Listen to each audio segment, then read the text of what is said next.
Doctor, question that's always bothered me and a lot of people.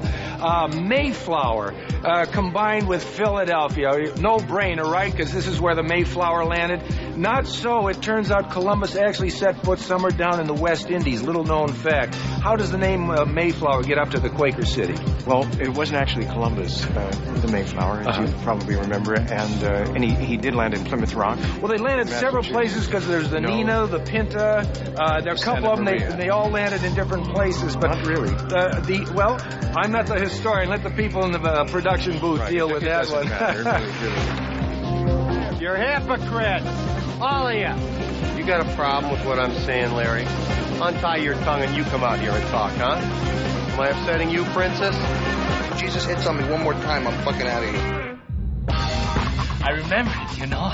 I always liked you. Well, I always liked you. I always liked you so much. Oh, Mike, should we get together another time? No, I'm sorry. It's, you know, I thought we'd have a really terrific time. It's okay, Mike.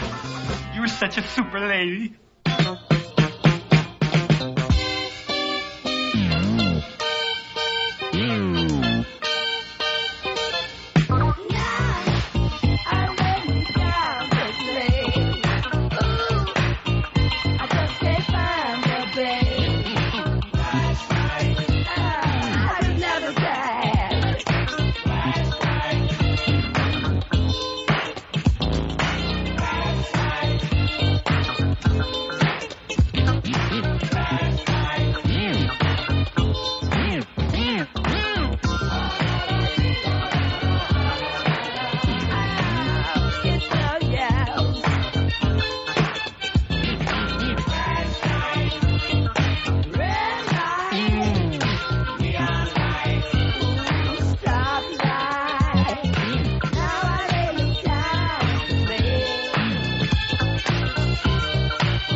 I know you will.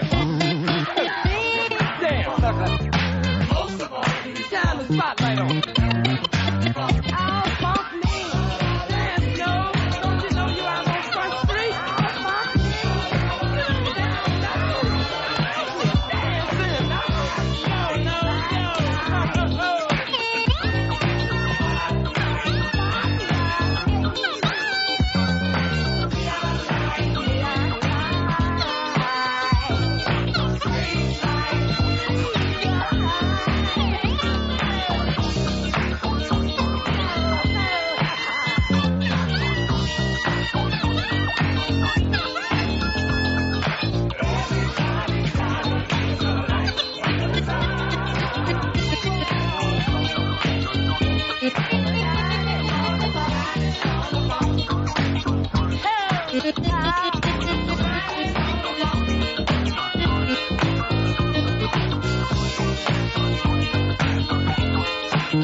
Ron and Fez.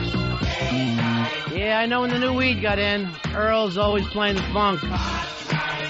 Bronx Johnny, the connection, lined it up.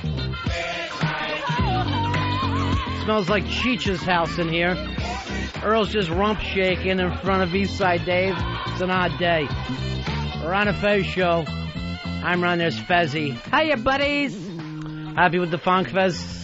Loving the funk. Yeah, sure. I want the funk. Earl watched that Legends thing last night, and he wanted to have his own Earl Douglas Legends for everybody. Earl, were you watching Oprah last night and crying? It was just kind of... It was so moving. I'm surprised you weren't one of the old black ladies she honored. She did have a lot of honor for people. Now, I watched a doubleheader basketball games last night, but during the commercial, I would flip over to Oprah just to see who was crying and what foe, and what they were eating, what southern dish they were all eating together, the ladies. So, Earl, they were doing some kind of a Baptist thing where they were singing a gospel song and then passing the mic around. Did you happen to see that part? I missed that part. I heard it was the best part of the show. It was all the old soul chicks from the 70s, one after another. All the great names. And they fucking tore the roof off. It was amazing. That I actually was late getting back to the ball game. I would love to get a copy of that. Is this what happens in your church? This is... Improvised singing? Oh, it's fun. I mean, church should be fun. It should be a party. It's supposed to be. It's not supposed to be, stand up, sit down, the whole deal. Sit on your hands. See, I'm Catholic, and we just basically chant, we're sorry, back and forth, until finally we're bored to death and we all leave. So I had no idea this. This was amazing, though. In our church, we keep it as quiet as possible till at the benediction, you can barely hear the pastor. It's that quiet. What is that all about? I have no idea. I thought yours would be the same as ours. I mean, when you have Luther Vandross as your deity, you think people would be excited about it. It's Martin Luther who started our religion. Yeah, well, he was the king. As you people said, he was the king. And he had a dream, right? Different king, different dream. All right, great basketball last night. Both Dallas and San Antonio tried to give it away. And finally, San Antonio won with giving it away more. And Dallas came up with it. So I will continue. My favorite team is anyone versus Dallas right now. It is just the visitors is who I'm cheering for. I love the facial shots of Mark Cuban's mug. Yeah. Like when they blew that big lead, he just had this look like... I can't even... It's obviously on the radio, no, but... He's got look as when his show got canceled. He's got, what, $1.5 billion, $1.5 billion or something, right? Something crazy. And why is he still going to Supercuts for the hair? I don't understand what he's doing with the boys' cut. There's some people like Pete Rose and Mark Cuban that they're just, no matter what they do, it's always going to be bad hair. It's just some sort of genetic thing. I don't remember him having bad hair till last night. I always thought he was the dapper guy around town.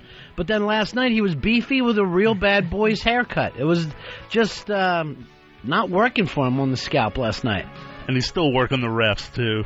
I mean, just screaming at the refs. Well, San Antonio had every opportunity at the end of the game to win that thing. They blew it. They deserved to lose. I still think Duncan got fouled at the end of the game. You don't end the game on a foul shot, though. It just never happens. It's gonna be Game 7. First of all, the layup was missed, so that's really the end of the game. The fact that he couldn't come up and shove the ball, I mean, he shouldn't even have gotten the rebound. The fact that he did and couldn't hold on, I'm sorry, I can't give it to you. He was practically mugged. So what? The shot has to be made before that, and you didn't even attempt it.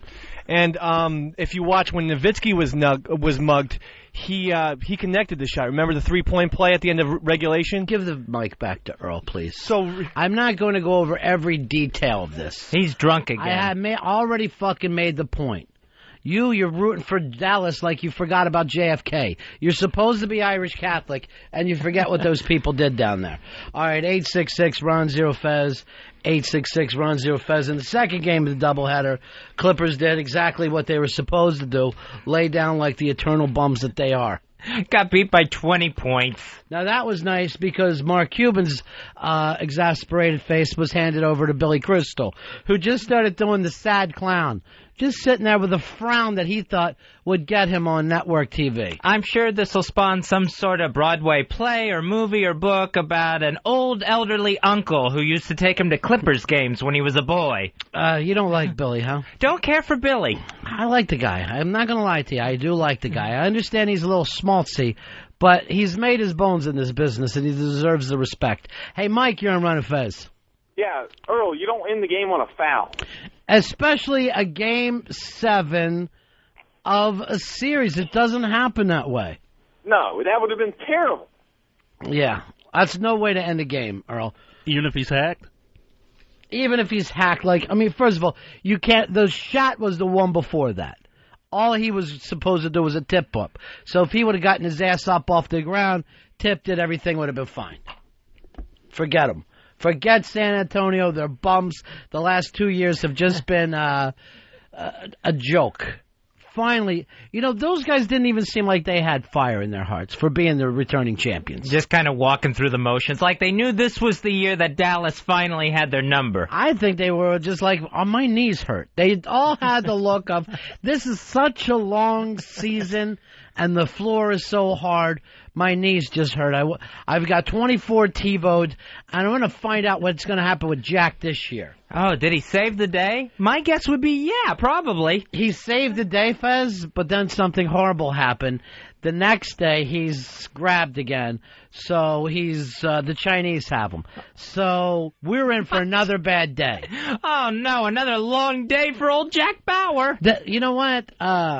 His song should be the one that they send the American Idol off to. Oh, instead of that, you had a bad day. Yeah, that should be his song. That should be the theme song of 24. Here is Mike. Mike, you're on Ron and Fez. We lost you, buddy. Here's Nolan. Nolan, you're on Ron and Fez. What's up, fellas? Hey, buddy. Listen, I was kind of warming up to Eastside Dave. I didn't like him at first, and I was starting to warm up to him. But I am convinced that the cursed little cocksucker jinxed the Spurs. I believe that he did, and I also think he's got a lot to do with this global warming. I'm telling you right now, Dave. I think it's the red hair. I think it's the red hair and the fucking freckles and the cocksucking grin and all that stuff. So you're from San Antonio? Yes, I am. Just really in a bad mood today, huh? Yeah, not getting the Saints. I'm in a horrible fucking mood. Yeah, I imagine. All right, buddy. It's Dave's fault. Yeah, all right. Well, go to the Alamo. Enjoy yourself. Take a day for yourself and go to the Alamo. I completely forgot about the Alamo. I completely forgot. 866-RON-0-FEZ, 866-RON-0-FEZ. The other thing on TV last night, The Apprentice, which nobody is watching, and it looks like he's trying to end it fast and send half the people home. Yeah, Final Four. Ooh, instantly down to Final Two, as for some reason, The Apprentice turned into Project Runway last night. And the little gift that the winners get was, go out to dinner with my kids and ask them anything you want about me. He is out of control and no one cares anymore. Yeah, he says, your reward, a great reward that I wish I could have. Dinner with my children. It's awful. Just terrible. And those two Frankensteins. Come on, you don't find the daughter attractive? Not in the least. Well, then I should ask you about the son. Not in the least, even. I think Ivanka's pretty hot. Earl? Yeah, but she's got Donald's mug. She's a real great body, but she's got the Trump pout. That's the hottest thing ever. You're pounding her and you're looking right in Donald Trump's face, like suddenly he walked in on you. You can tell Don Jr. is going to have his father's hair in another 20 years or so. Well, we're all going to end up with his father's hair in another 20 years or so.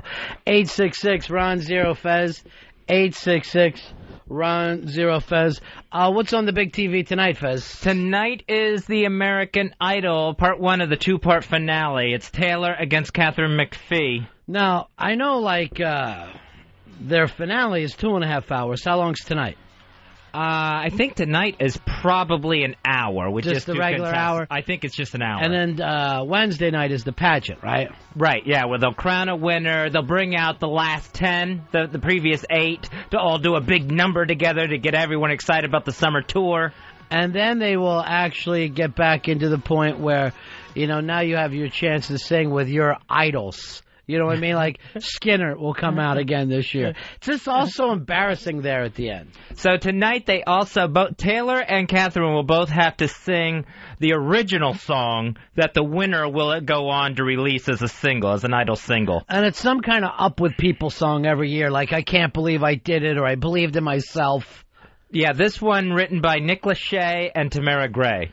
Oh. The writing team of Lachey and Gray. Last year she wrote the big hit, or 2 years ago she wrote the big hit. Yeah, for Fantasia. Yeah, which was I Can't Believe I Believed in Myself and everything worked out okay because you have to believe. It's called I'm Getting a Made-for-TV Lifetime Movie. No, this year it's going to be, it's a song I think it's going to be great. It's called Jessica Left Me, Now What Do I Do?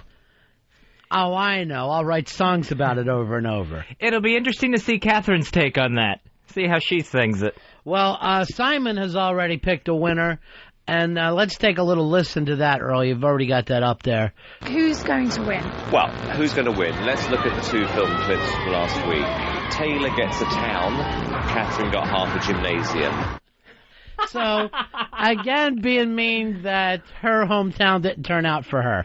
The only people she had were her neighbors in her driveway. Taylor Hicks is packing malls. He's packing Birmingham out. He sold out Birmingham. He was doing the old Ron and Ron tour. It was fucking unbelievable how big this kid was.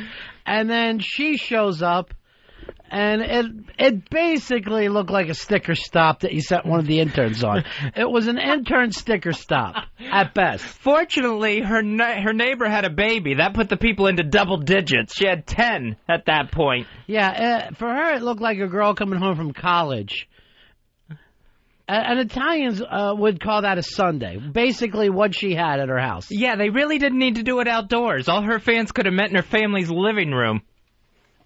So it didn't go over the way that they wanted. So he doesn't think she stands a chance in hell. Earl, you picked her, right? Yeah, I think because they love chicks. The voters always go for Yeah, them. we've never had a white guy. Taylor will be the first middle-aged white man ever to make it. You're a Taylor Ham guy, right, Fez? You picked him big? Yeah, Taylor's going to win huge. All right, let me check with Eastside Dave, and then later I'll read all the bad emails I get about it. Taylor, all the way. I predicted him, I think, in week 3. Him and Kevin. Again, now he's got to go up over large, Fezzy. Not that he just backs you up, but that somehow you've jumped on the Eastside Dave bandwagon. And it's a wonder why everyone from San Antonio is calling him a cocksucker. Here's Carlos. You're on Ron and Fez. I think it's because he sucks cock. Go ahead, Carlos. We lost you, buddy. All right, so that's the TV for tonight. Then also my problem is this. It's the big ending there, but I got my big Lost ending as well, Fez, and I don't know what to watch live. Oh, yeah, Lost goes on tomorrow night with their 2-hour finale. I think I got to watch Lost live. It's too important to me. There's something in those hatches, and there's something going on with those numbers, and there's smoke that grabs people, and for some reason everybody met years ago. I got a lot of mysteries I got to figure out, and one of them is who isn't. Do I pick the dorky middle-aged guy or the girl with big tits and no personality? That won't be much of a mystery. It's going to be the Silver Frankenstein. Go with Lost. You know what? I mean, don't kid yourself, Fezzy. You got to go to this. Look how close it was last week, right? Yeah, by 0.2%. And who was the guy? Elliot was voted off. You've got to now take it. Where do the Elliot fans go? Would a majority of Elliot fans go to Taylor or the girl? And I kind of feel like a majority of the Catherine fans and Elliot fans are first and foremost anti-Taylor fans. That's kind of what drew them in. Not so much that they like those other two performers, but that's the, oh no, I hate that jumping around shit. The anybody but vote. The anybody but vote. So there's a possibility. I'll be amazed if Catherine McPhee wins. But you know where I'm coming with this, right? Oh, yeah, totally. So just take those Chris votes last week. 30% of them. Yeah, and where do you think they'll go? A majority. And remember, it would only take 51%. I just think that there's a lot of people who feel like us that they hate that stupid jumping around. They don't equate that with performing. And I think also you have to look long term. Also, how much legs does Taylor have over Catherine? Catherine, you could patch shake them titties for a while. Yeah, you could patch her over Broadway. I think you got to remember the little girl vote. and that most of the little girls in the country have been molested by somebody who looks somewhat like Taylor and acts like him. It's the uncle who's drunk, does the funny dance, and then sneaks them into the basement. And then later says, if you say anything to your mom, your cat will die. Or at the very least, by someone from Alabama. Here is Daryl. Daryl, you're on Ron and Fez. Hello. Yeah. This American Idol, it's all a scam. The whole show's a joke. Chris Daughtry should have won, everybody knows. Taylor Hicks, a douchebag. Catherine basically looks like something that belongs in a Penthouse magazine. And hey, Daryl, do all the other girls in homeroom agree with you? 866-RON-0-FEZ. 866-RON-0-FEZ. He's got Chris Daughtry pictures up in his locker. Yeah. Chris, you're on the Ron and Fez show. How are you, pal? Hey, buddies. Yeah. Quick question. I understand it's the big finale and that everybody's going to be watching and stuff, but a couple years ago, Ruben won, right? He beat Clay, right, in the final? Am I correct in that? Yeah. And now, who is Ruben Sutter now? Nobody even knows this guy. Clay Aiken is the big star. I mean, I would not call him a big star. Earl, where are you on this one? I don't think either one of them big stars anymore. Yeah, I don't think so either. I think both of them are cruise ship acts at best. All right, Dave Roberto. So he gets his feelings hurt. Somebody disagrees with him. He gets his feelings hurt and runs off. And I think with Clay, I think the big reason why he lost was I think you have to pick your own song in the finale. He picked one. It was an obscure song, and then he forgot the words to it. I don't know. I'm going to tell you the truth. I didn't even He was doing Bridge Over Troubled Water. Here is Mike. Mike, you're on Ron and Fez. What's up, Ron? Hey, buddy. That McPhee, she is so damn fine. She is until she starts talking. And then she becomes, and I hate to say this and be redundant, an unfuckable retard. And that is something that I think most guys are going to be turned off with. Most. Not every guy. Some guys, that's exactly what they're looking for. But I can't take the goofiness out of her. She never looks more clunky than when she decides to sit on the ground to sing a song. She's done that a few times during the season. And she then needs to learn to swing them titties is what she needs to do. And then it almost looks crazy while she's trying to get up. It looked like Barbaro trying to get back up. Please, don't bring up Barb. Pray for Barbaro Fez instead of... Are we already at the point where we're doing Barbaro jokes? Yeah, I think enough time has passed. No time has passed. I don't even know if he's going to be okay or not. They're still saying 50-50 this morning. I have felt, since this horse broke his leg, and because I'm watching live...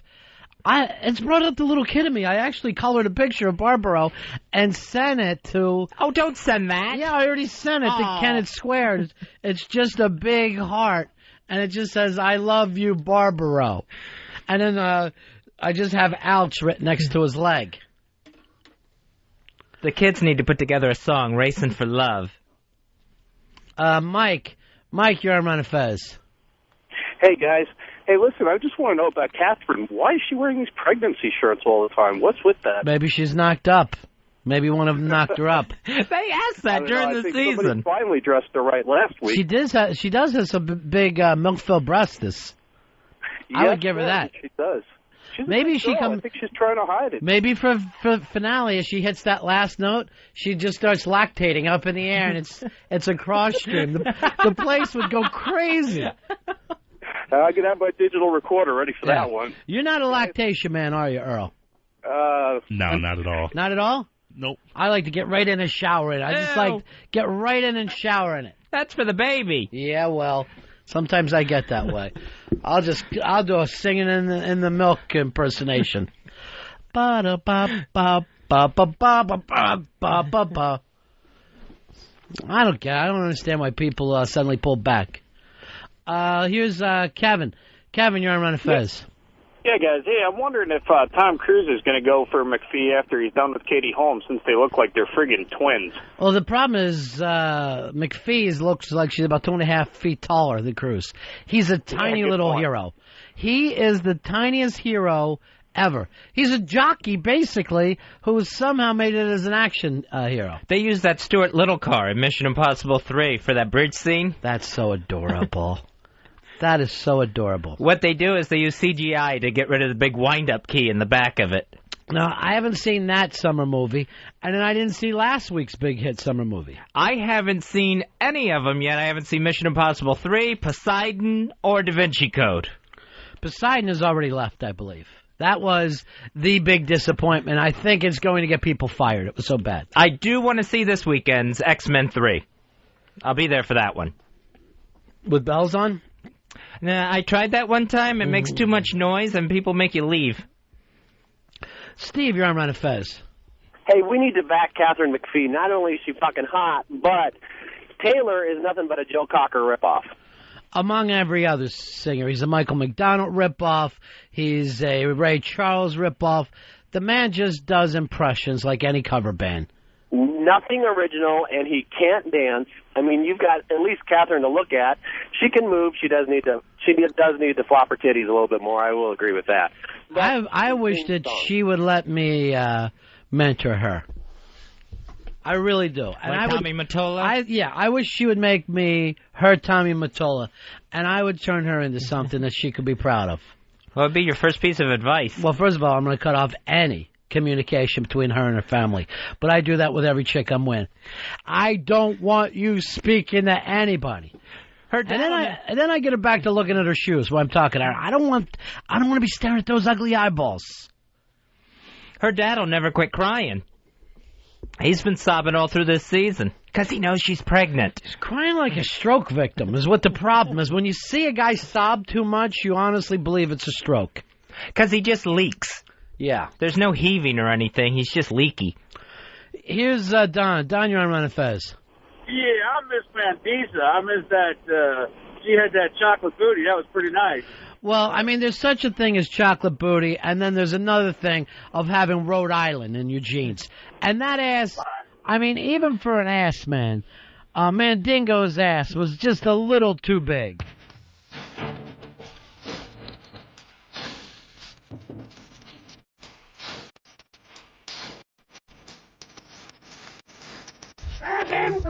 Baby got back. Mandisa got a big black ass. Sad and black. We got back. That was a lot quicker than I remembered it. I honestly thought Fez and I had a moment here to maybe drink, look around the room, wonder where our lives went wrong. But that thing just is a lot faster. I bent down to tie a shoe and I didn't get back up in time. Well, you've never been able to do that no matter how much time you've had. Rude and rude. You went to the doctor yesterday, Fez. How's the ticker? The ticker, fine so far. He's going to do some more tests on me in about a week. I'm going to have a Holter put on, which is a 24-hour heart monitor that I got to wear. Now, your EKG came back what?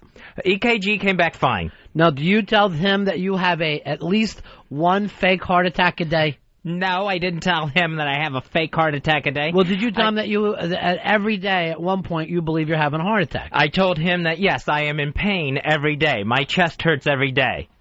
And then the word psychiatrist came up. Did he really? Yeah. Did you tell him what a grind this is starting to be on your partner? That I would really like to now start getting along with my life and talk and think about other things. That didn't come up whatsoever. So I got my meds changed, a lot of medication changes. So maybe there's something wrong there with the meds? Yeah. So maybe that's weirded me out with the breathing and everything. And then also I got these other tests I got to do. I got to do a nuclear stress test. And I'm trying to think. The thing he had the problem with is that I get so short of breath so quickly. Mm-hmm. And my heartbeat races up faster than it should. Did you tell him that you're at the point now where you can't even bang another guy without taking a break? That did not come up. I know it's doctor-patient confidential, but it still didn't come up. Did he see your McGreevy shirt and just guess? No, McGreevy in 08. And ate me. So you're fine, he says. So far. What do you mean so far? For anyone else, they wouldn't even be doing these tests. All the tests come back fine, and yet you keep saying, giving me more tests. So I was not having a heart attack yesterday. It doesn't mean something's not wrong. All right. And you haven't had one all this time? No. And he sees no damage there? No. Well, from the old one is still there on the EKG. Because, he's showing it to me, and he goes, there's that old heart attack, but we knew about that. So that's like a fingerprint or something now. That will just always be on my EKG. Yeah, except for you're not going to leave it anywhere, except for if someone has the tools for it. It's a scar. You've actually scarred yourself. Here's what I don't understand. Brother Joe had that same exact weekend as you. He's in here the other day. Oh, yeah, I'm running 2 miles a day. I've never felt better. Feel like a 15-year-old. And I'm pushing in and out of work in a wheelchair. Why, no matter how cold it is, you're keeping something on your lap. I need a shawl. I told him about Brother Joe, too. What did he say? He said, that's great. And then and then he looked at me with such huge disappointment. What about look at me. Look at the disappointment in my eyes. That's the look. That one right there. It's not disappointment, Fez. It's exhaustion. I just can't have the conversation every day.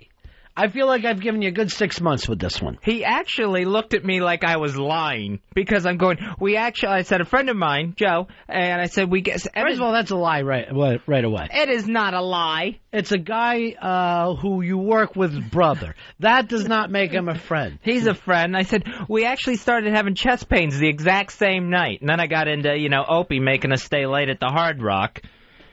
And this is your way of treating Opie for his birthday? Oh, yeah, happy birthday, Ope. Back to the blame. And, hey, by the way, is Anthony okay? I haven't heard him on the air in an hour and a half. I'm a little nervous. He's fine. You sure? He's taking a breather. Wow, that's odd for him. He normally does not take any sort of coffee break. Yeah, I'm not used to him not being on the air. I thought maybe he had an opinion and he wanted to express it. So go ahead, Fez. What were you saying? Oh, and then that we had our stents basically at the same time. Yes, we discussed that earlier today. Did you talk about this loop that you get in with of every 2 minutes repeating the same story? I did tell him I was having memory problems. And then also that I was having memory problems. You honestly did just say that right before you did that. You've done the joke 3 times now. You okay? Yeah, I think so. I feel okay. Why do you keep saying I feel okay over and over? You're fucking freaking me out. Now I'm getting freaked out. I know. The room moving? No. That's my line, too. All right, Ron and Fez show. So everything's fine for you, but you're going to get more tests. Yeah. Because you can't be sure enough now. Exactly. Yeah. Because I just don't feel good. Yeah, I know you don't, buddy. Well, you will. You will when you're dead. When you're dead, there's going to be no more pain, no more worry. You're going to go to pie heaven one day. Of course, on your diet, you're not going to be allowed to eat it. That'll be the day the diet is over. No. You can still have heart attacks in heaven and then accidentally go to hell. If you're killed in heaven, you can end up in hell. That's in the Bible, my friend. That doesn't seem an awful lot like heaven. Well, then you're going against the Bible.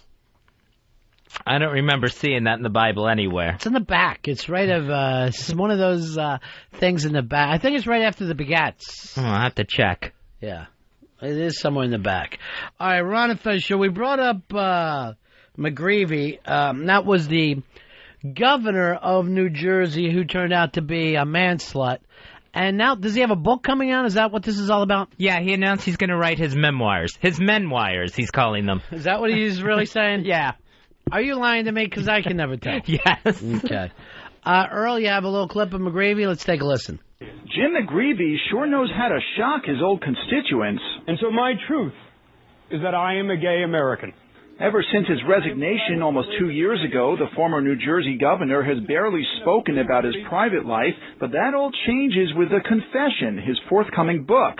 Excerpts released this weekend have some complaining it's too much information. But you get it in spades reading the excerpts. McGreevey writes that he frequented strip clubs with straight politicians, but he says it was another story when he was alone. Quote, as glorious and meaningful as it would have been to have a loving and sound sexual experience with another man, I settled for the detached anonymity of bookstores and rest stops.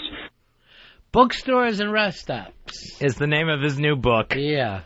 Does this set back gay people back a ways, Fez? Because, Oh, yeah, because it fills in every stereotype. It really does. That even a guy who is, motivated, educated, and could become governor of a state is still doing the rest stop thing. It's still anonymous sex. But I will, believe it or not, I'm going to stand up for the gay people here. If straight guys could find out that they could have anonymous sex with chicks by going to rest stops and bookstores, those places would be packed. We do not get that opportunity of, hey, I'm going to go into the bathroom. Oh, look, there's a glory hole with a pussy in it. That does not happen in our world. But, like, the bookstores thing, I think, is a weird revelation. I mean, are gay men having sex in bookstores? Well, they're picking up each other at porn bookstores. Oh, okay. And that's a long time thing. That's up there with the Ramble in Central Park. That has gone on for generations upon generations. But straight guys, we don't get the opportunity for anonymous sex. At the most, you're meeting someone at a bar after filling them with liquor for 3.5 hours of taking her home and pounding her and getting rid of her. But it's not you walk up to a rest stop, you see somebody, you both glance and give that look, take off behind a tree. We American men, we have no idea, hetero men have no idea what it's like to meet somebody so understanding. Yeah, with the rest stop, there's not even a drink involved. There's no buying a cocktail. I mean, that is the upside of being gay in this country, where you can actually get laid at the gym. Straight men, we have no idea what this is like. Yeah, sometimes we get behind that girl on the fucking treadmill, watch your ass bounce for an hour, but you can't say to her, let's take a shower, a steam, and go down on each other. It just doesn't exist in our world. Fezzi, I can't tell you how lucky you are. Bad heart and all. You're a lucky son of a bitch to have this. And here's the thing. I mean, just think as a straight man. Have you ever turned down a blowjob in your life? No, not going to happen. Now imagine you and your buddy. Neither one of you has ever turned down a blowjob. If suddenly you two get the gay bug, you never stop blowing each other because you understand. It's not that much to ask, and you can be right there for somebody. The gay bug, I believe, is the dung beetle. Here's Bob. Bob, you're on the Ron and Fez show.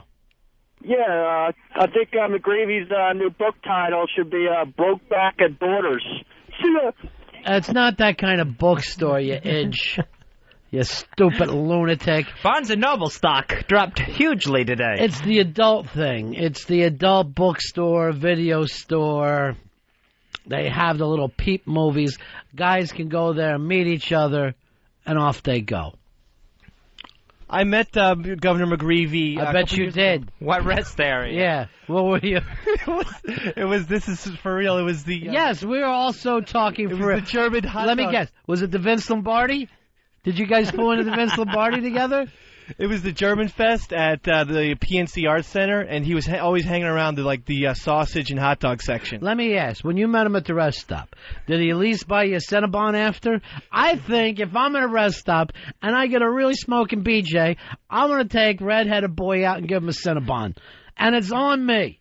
Could I at least get change for the soda machine? So that's why gay guys get away with what they do. And you can't blame them, Fezzi. Well, we can't blame you even a little bit. Bonds back in the news, Fezzi. Yeah, Barry Bonds. Looking past the 714 where he's at now. Not only looking past that, he goes on. Yeah, and past the 755 of Hank Aaron.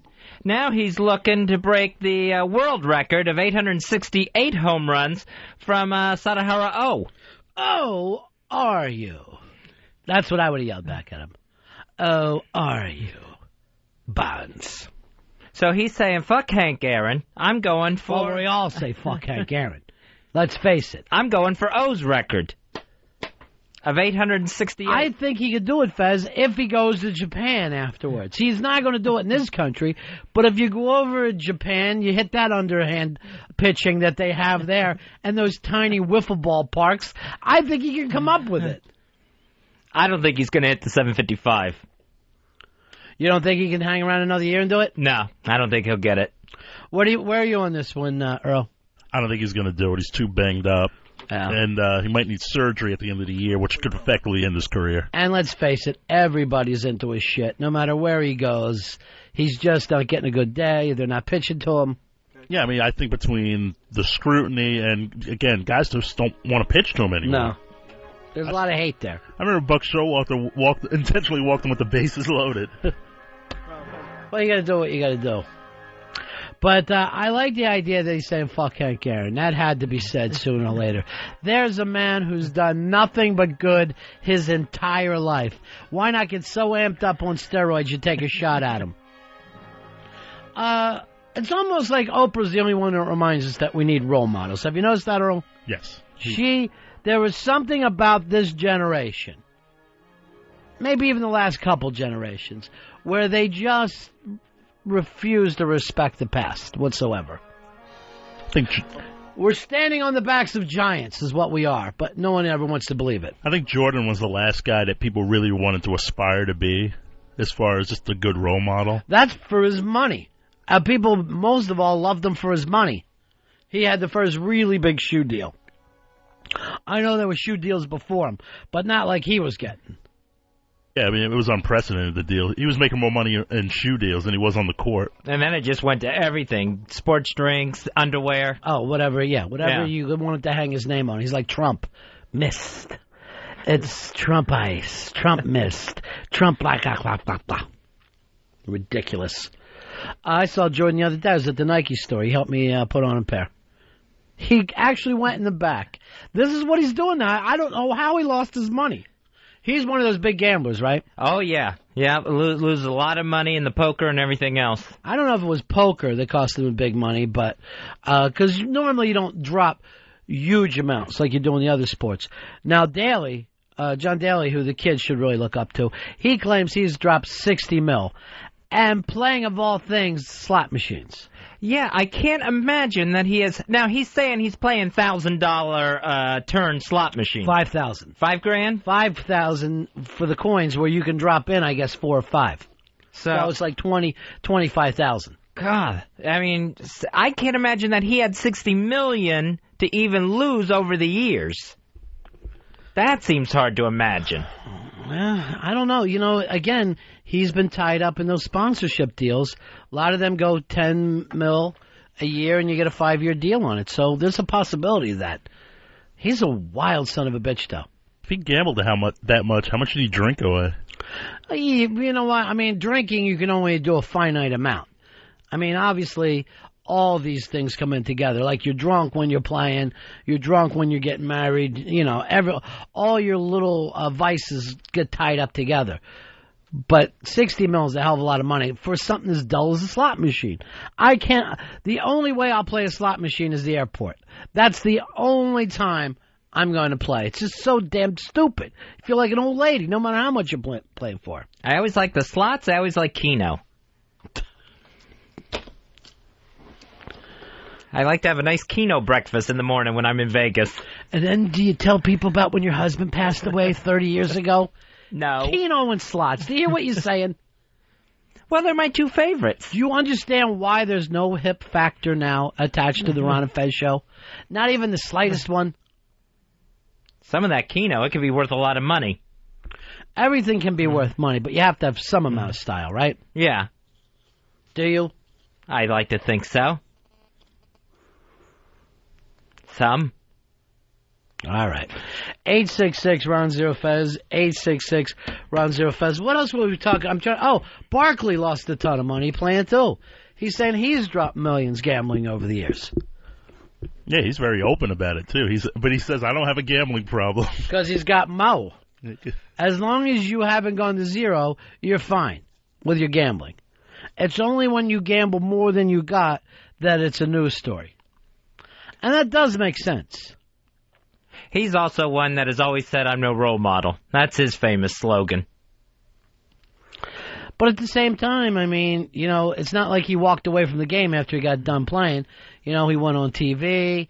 You can't act like kids don't listen to him and think that he's kind of fun. Yeah, and he's wrote a couple of books, too. They've all done well. Yeah, How to Gamble. The hell with what your parents say, gamble party. Why do I got to look up and see Barbaro's leg breaking time and time again? Every time I look at that TV. I'd rather see John Daly's leg breaking. By the way, that John Daly ain't going to live forever. I see something sad ending there. He's just gigantic and can barely walk the course. Well, I'm not talking about that. I'm talking about him putting a bullet in his own head. Here's Peter. You're on Ron and Fez. Hey, guys. Yeah. Hey, Fezzy, after you're done playing Keno, do you go to the all-you-can-eat buffet, and then when you're done there, do you take all the extra rolls, butter, sugar, salt? He does always brag about how much shrimp they have on whatever buffet. I don't eat at buffets. I find them disgusting. Oh, I fill up. It's like eating out of someone's ass crack, the way I see it. They all just look disgusting for me. And they're like, you can have a $5 steak here. But cut into it. It tastes like a fucking $5 steak. Here's Jeff. Jeff, you're on the Ron and Fez show.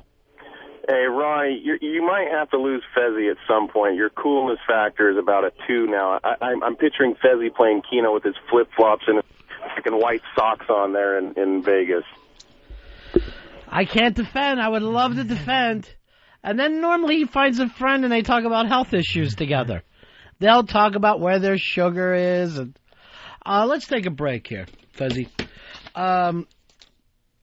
You know what? But as we do this, we do have something. I don't think it was John from Belfast. Who sent us the Dave thing? Oh, that was excuse me. That was John from Belfast. Are you sure? I thought it was the guy in England. I thought it was like Daryl in England. It's definitely John? Okay. Well, here it is. It's a little salute. D-side Dave? Yeah, it's basically the highlights of the Power Hour that failed. It's Darren in England, right?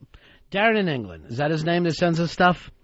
Yeah, that's his name. Because he is going to handle, Fezzy, the World Cup for us this summer. Oh, nice. Looking forward to World Cup. Who are you picking for World Cup? Brazil. I'm picking USA. I'm picking the United States of America. Wow. You know why? Why? This is my country, and I back us 100% whether we find the weapons of mass destruction or not. I believe in us. Who you picking, Earl? Well, you got to go USA. You got to defend your own country. You got to represent your country. I know we do. Look who's picking Ecuador. Yeah, maybe this will be your year, Bronx Johnny. Johnny, do you follow the World Cup every year? Yeah, boss. We go to Queens to watch the game, so yeah. Now, who is your team? Are you picking in Argentina? Do you have to pick a larger? I would go with Brazil just because I know they're going to win it all anyway. Yeah. What have they won? The last two or just the last one? I think it's the last two. I think they won the last two. I thought France won before that. Are we going back 2 for France? I think France won. For France, yes. In like 98.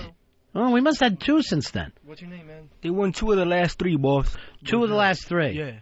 So it was Brazil won the last one. Before that, France. And then before that, Brazil. Okay. Wow. That makes sense.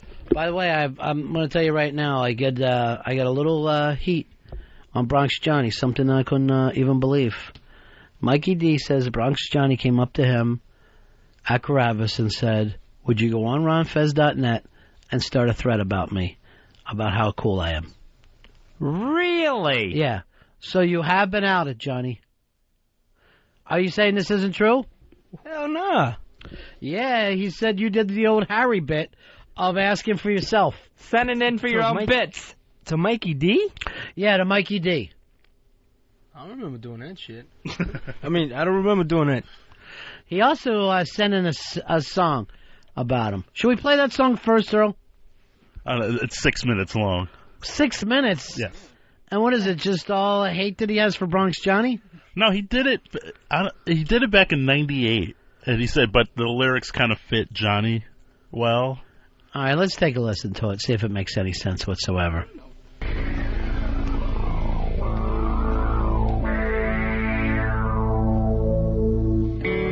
up, everybody. Got a new jam for you from uptown. You're in uptown, boogie down. 101 radio. We got Jonas Gronk. A jam called The Bronze X. Sat down the radio. Sing rainbow. Guard the corner. I don't understand this at all. Do you understand it at all, what he means? I have no idea what this thing is supposed to be. It's like a bad Fuel song from 1997. How dare Mikey D write a song, an anti-Bronx Johnny song? Well, first of all, he didn't write it about Johnny, but now he's saying well, Johnny, did you go in there and start a thread about me, about how cool I am? Nah, he was doing his sets. I didn't even talk to him tonight. I just told him peace out, and that was about it. Peace out, yeah. See, Mikey D's a liar, and Johnny is, if there's anyone on the staff who has any class besides Mr. B and Mr. W, it's Bronx Johnny. Well, that's only us. It's only a couple of us. The classy guys. Did you forget to kiss ass for a second? You got nervous? If there's anybody who is an upstanding citizen, it's Bronx Johnny. For Mikey D to go after Bronx Johnny is totally ridiculous. It shows what kind of person he is. Look, Earl, I got to say this. I'm going to give a point right now I'm going to give a spirit point to Eastside Dave for protecting his gang, protecting his boys. Where are you on this one? No, I don't believe Mikey. Why aren't you furious like Eastside Dave is? Would you say you're furious, Dave? I'm fucking the mother cub furious. I'm sick of it. He's mother cub. I'm sick of the lies. And Mikey D. First he says there's no banner. See how I can just get him all Mikey D up. puts up the banners by himself, and then Mikey D, and then Johnny. Yeah, and then Johnny goes to Mikey D and says, "Oh, write a big thread." It never happened. Well, what about the fact that he's a good drummer? Well, he's not a good. He's a mediocre drummer, in my opinion. Ooh, and by the way, I was with Johnny pretty much the whole night. Well, who would be a better drummer for Crankcase? A guy with the initials ESD, and I'm not going to let the cat out of the bag about who that might be. But so we're sick of it. You're a better drummer than Mikey. Yes. And Mikey's a liar? Yeah, absolutely. I would, and to attack Bronx Johnny, who is such a humble and great guy, is fucking slimy. If you ask me. You are a humble guy, and that's fucking cool about you, Johnny. He's humble and lovable, unlike some of these other mutts. Yeah, I mean he's one of those guys. If he didn't talk, you wouldn't know he was in the room. He's very low key, and his hat always matches his outfit, which no one else thinks of that. And some of the hats you match, Fezzy, never match at all. No, I'm just out the door grabbing whatever hat I can get, even if it's like a sombrero. Casper, you're on Ron and Fez. Hey, what's Dave saying? That Bronx Johnny's one of the good ones, or what? Yeah, he's one of the good ones. Kind of a backhand comment. Well, you mean that in the sense of the kills that we played yesterday. That's his angle. That should be the song that Mikey D wants to play. Johnny would not ask Mikey D such a question. If anyone would do that, it would be me. I would say falling on the knife for his own guys. 2 spirit points today. Yes, I'll make a RonFez.net thread right now. Bronx Johnny said, oh, in fact, there was a RonFez.net thread that said Bronx Johnny for producer, and somewhere between posts, I believe, 8 and 15, you'll see Eastside Dave who says, I second that. And that's all. Nice. And that's all I had to write about that because I love Bronx Johnny. You second that emotion. Why don't you go make a thread right now? Hey, Mikey D, stay away from Bronx Johnny. I'm the producer and he's my intern. I'm going to. I take these things seriously, Ron. Yeah. And it's bullshit that he has to come out and do internet deceit. And he's emailing you left and right all over this stuff. Yeah, he is. Left and right. I've gotten emails from the left and from the right. You have 2 computers. Wow, Bronx Johnny, I've never had another intern that instead of people trying to catch fucking up, they're all here to protect you. I really do appreciate it, so it's real cool. Thank you. There's a lot of love your way. And you sure you didn't do this? You didn't ask for free press? Positive. Now, Eastside, are you protecting him because he wiped the puke and piss off you the other day when you were drunk? I mean, P.J. Clark. I have my own reasons. That might be one of them. Sure. I mean, Johnny does a lot for me, behind the scenes and above them as well. I'm telling you right now, I'm impressed with Eastside Dave because I never see anybody come to his side. If he hits the dirt with me, here comes Earl, here comes Fez, here comes the interns. Everybody can't wait to pile on. This is something impressive. I thought we had Bronx Johnny in trouble, but I saw everybody come in behind him. Well, it was a flat-out wrong thing, and when I see that, I see the red of fury, and I get like angry. a World War II movie, and the sky's filled with planes, just filled with planes coming to protect Bronx Johnny. And I consider Mikey D the Nazis. And I'm 13 stripes, red and white. Greek Nazis. No, would you call him a Jew-hating Nazi? Probably. Yeah. You know, he is Greek Orthodox. Well, I'll give you a minute, and then you decide whether you want to or not. I will call Mikey D a Jew-hating Nazi. Wow. And because that's mainly because of the Greek Orthodox religion that he has. I had no idea that they were all part. That's like the Nazi religion. They're pretty damn bad over Why there. is the firelight going off here? That is something we should look into. That's not good at all. Yeah. The alarm. Yep. The alarm doesn't go off in the studio. Get the door open. That's the sound. All right. We're going to take a break. We'll be right back. Ron and Fez Show. Ron and Fez, XM 202. Yep. Shut up, you two. It's the Ron and Fez Show live again. The 2006 fire is over. Somehow we lived to tell about it. All right, so when we last talked to you was about a half an hour ago, right? Yep. The alarms were going off in the building, and we spent about 2-3 minutes deciding whether or not it was real. Now, in the old pre-9/11 days, we would have worked through any alarm. You just never really ever thought your place could catch on fire. Post 9/11, you're one of those people, you don't want to be caught upstairs in a building that's ablaze. You're just not going to take a chance. It's not worth risking it. So eventually, Master Poe came in. He gave us the "let's move, guys, let's move." Well, first of all, Dave is screaming like a child. He yells at me, "I'm going to take the elevator," which he never does anyway. Why were you yelling that? I got totally mixed up. That was really one of the most harrowing experiences of my life. You don't take an elevator in the fire. Then we sent him out to go see if you smell smoke anywhere, because we don't see anything around here. Dave comes running up and yells, "It's on 4." And little Johnny yells back, "We're on 5." So a panic comes up. There is no fire right there. There isn't a fire as far as I know, but honestly, I did smell smoke. As soon as those alarms Why go would off. you? Because there's no smoke in this building. He said he smelled smoke in here as soon as he heard the alarm. Yeah, it was. I'm pretty sure there was some smoke somewhere, but it was. No, there wasn't. God. There wasn't any. I have to do my own research, but the fire department showed up and said there's no problems. I'm still a little bit wobbly from it. The alarms. So we were all being forced go out. Earl would not leave his post until he got everything set up properly to stay on the air. And Earl yelled, "You go, I'm fine." It was like we were in Black Draft, ladies and gentlemen. It was Black Draft 2006, where Earl is the hero. Thank you, Earl. Thank you, Earl. All the spirit points are taken off of Dave for the panic. Oh, wow. Given to Earl, and Team Bennington is declared today's winner. Can't help it if those fire alarms were just insanely, European and frightening. I've heard there was nothing European. I've heard like bomb raid sirens from like the 40s, and seriously, someone has to update a nicer sounding fire alarm. This is an old building. Hey, Casper, you're on Ron and Fez. Hey, you guys got to let people know when you leave. You had me freaking out here. I'm like, I know I've heard this, and I check my pad data, and it's still live, and I call up, and they put me on hold. I was freaking out. Yeah, it was. I was dreaming about your future shows or something. Yeah, it was. You are. Yeah, it was a Back to the Future moment. You're freaking me out. Earl did the smart thing, and he threw a best of on, and then finally he saved himself.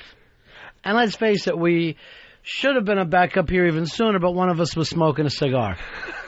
Did anybody reach Wiki during the 2006 fire? I believe 3 of us tried to get a hold of him, and none of us got a hold of him. Did you text him? No, I didn't text him. But everyone, I think there was 3 people, and myself included, were trying to get a hold of him. I had left my phone and all my valuables up here, worth $50,000. I probably need to fill out a damage report. Oh, by the way, when we were at the 2nd floor, I noticed I didn't have my BlackBerry, and I sent Dave back to get it for me. I pulled my jeans jacket over my head. I'm like, I know I'm going through flames for this fucking BlackBerry. I should wet this first. I got a lot of information on there. You did the right thing. I had to. That BlackBerry is more valuable to this show than you are. Dave, after his thing of, I'm getting in the elevator, and it's on 4, making everyone think there's a fire on 4. Once we're downstairs on the sidewalk outside, he comes up to me and he goes, I can't believe how good you guys kept your composure. It was really scary. Panic doesn't help, Dave, under any circumstances. You weren't a little bit unraveled by those alarms? I was when I saw the fact that everybody else, like Master Poe and Mars, were taking it pretty seriously. Then we went outside and all the other businesses were taking it seriously. And again, pre-9/11, nobody would have been acting like this stupid old building. You just wouldn't have acted like you were into a fire situation. Now everybody's ready to believe. Now you know it could be real. Before, it never seemed real before. Sean, you're on Ron and Fez. You know what was really nice about that best of? Yeah. No Dave. Oh, man. Dave, there is hate for you, buddy, and that's why you lost your spirit points, because you need to turn into Earl and start to keep it together when we need you. I was just trying to get you guys out of this building as quickly as possible. I've seen the Discovery Channel, little films of how to exit a fire, and it's fast, it's move, it's get out. Speaking of, I have a new dream right now for the whole show. Yeah. Speaking of the Discovery Channel, there's a brand new show that's on. I don't think it's that new, a couple months old at least, that I want us to be on. It's called Cash Cab. You get into a cab, all these lights go on, and you find yourself in a big trivia game, and you have to answer all these questions before you get to your stop. Oh, I want to be in Cash Cab. That's cool. You can win $500, and then they double it with a video challenge at the end, which is all or nothing. How big is this cab? Well, it's one of the big ones, like the van types. Oh, okay. Yeah, so there is a possibility that one time when we grab a cab, we'll find ourselves on Cash Cab. I will be great at Cash Cab. Well, maybe you'll panic and head for the elevator. Hey, Tommy, you're on Ron and Fez. Tommy, can you hear me? Rod. Yeah. Yeah, I love Dave. He's hilarious. Why don't you come over to his house tonight? He lives in Queens. He gives out his address all the time. Watch Game 1, Heat Pistons. It's a long way, but what's for dinner? What did you eat last night? You said you were having 7-Up and Sour Patch Kids? 7-Up, Sour Patch Kids, popcorn, and then for a real meal, I had chili beans and corn. That's the only two things I had left in my cupboard was chili beans and corn. So I put them together in one big bowl and just ate the spoon with a nice spoon. That is so disgusting.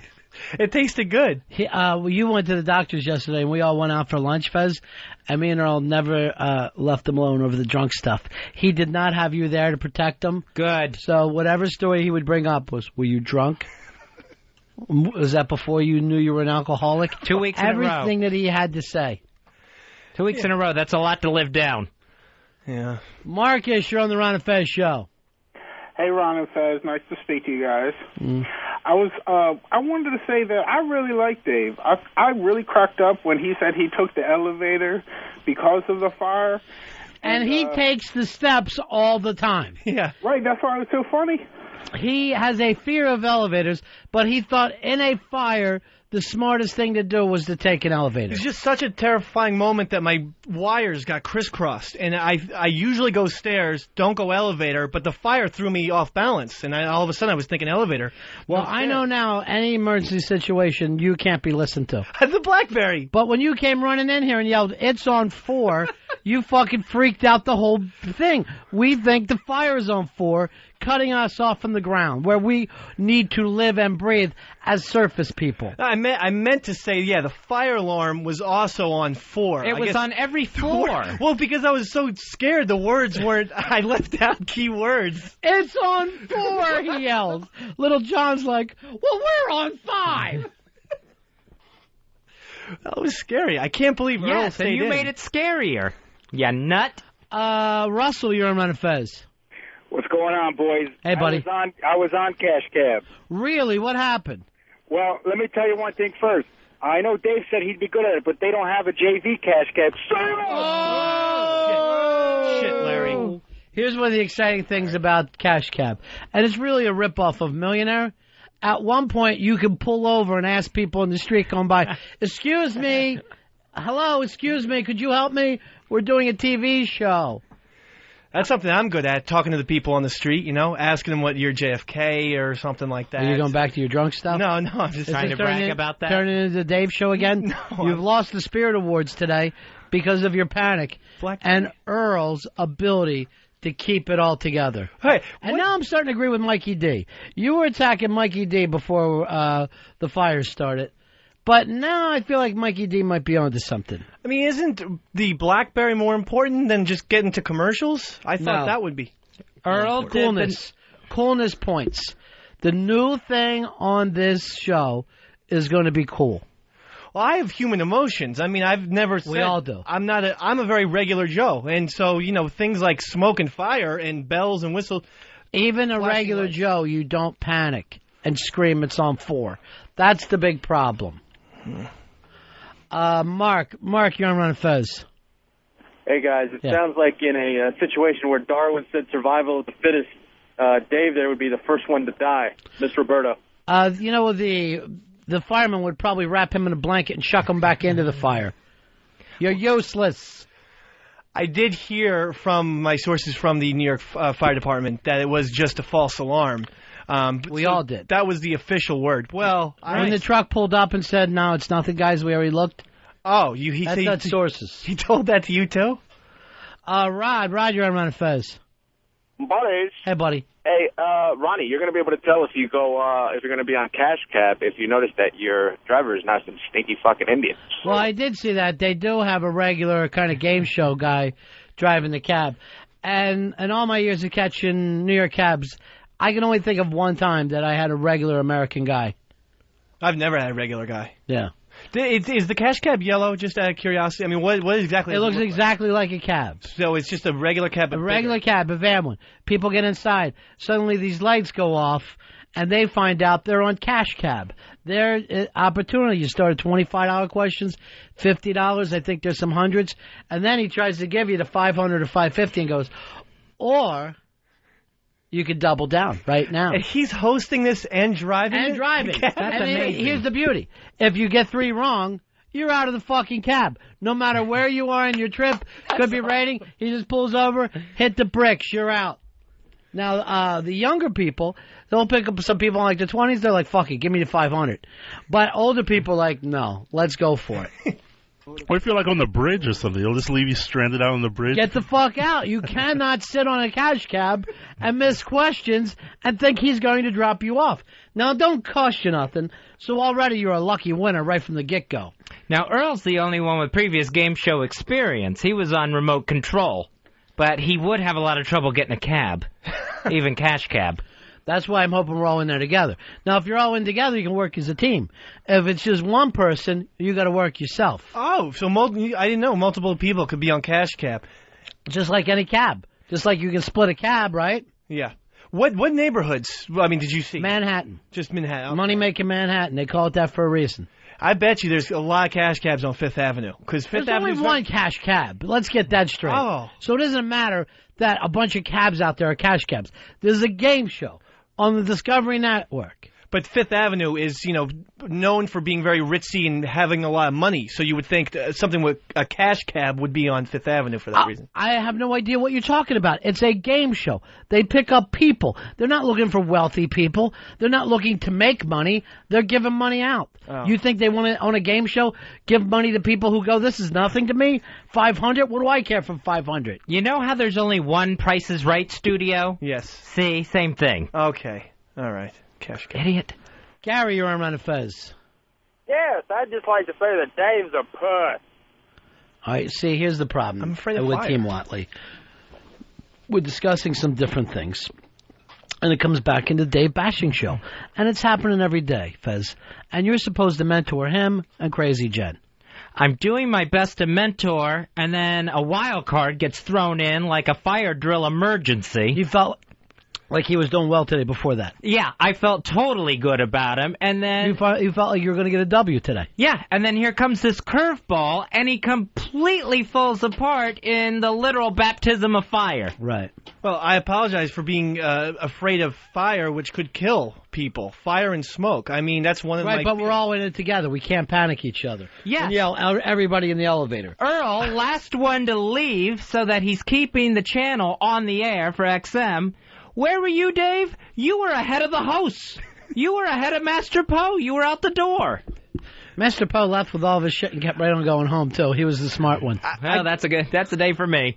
I can't help it if I know the secret staircase a little better than you guys and was able to maneuver it faster. Again, we're talking about stupid shit when we're trying to have a show. It's back, and Fez's reflection on Team Watley. Why go back into that crazy shit again? All right.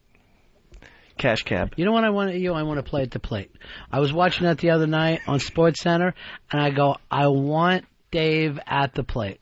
You want me at the plate? Yeah, and just listeners after listeners running into you. Just to play the plate over and over. Earl, where were you on that? Both guys were thrown out, but somebody's getting suspended? I think Barrett's going to do more time. Michael Barrett threw the punch. Yeah, first punch always gets more time. Michael Barrett should do all the time. AJ Brzezinski should get nothing. He did nothing wrong. Why punch the guy in the face, Earl? Well, he's showing him up.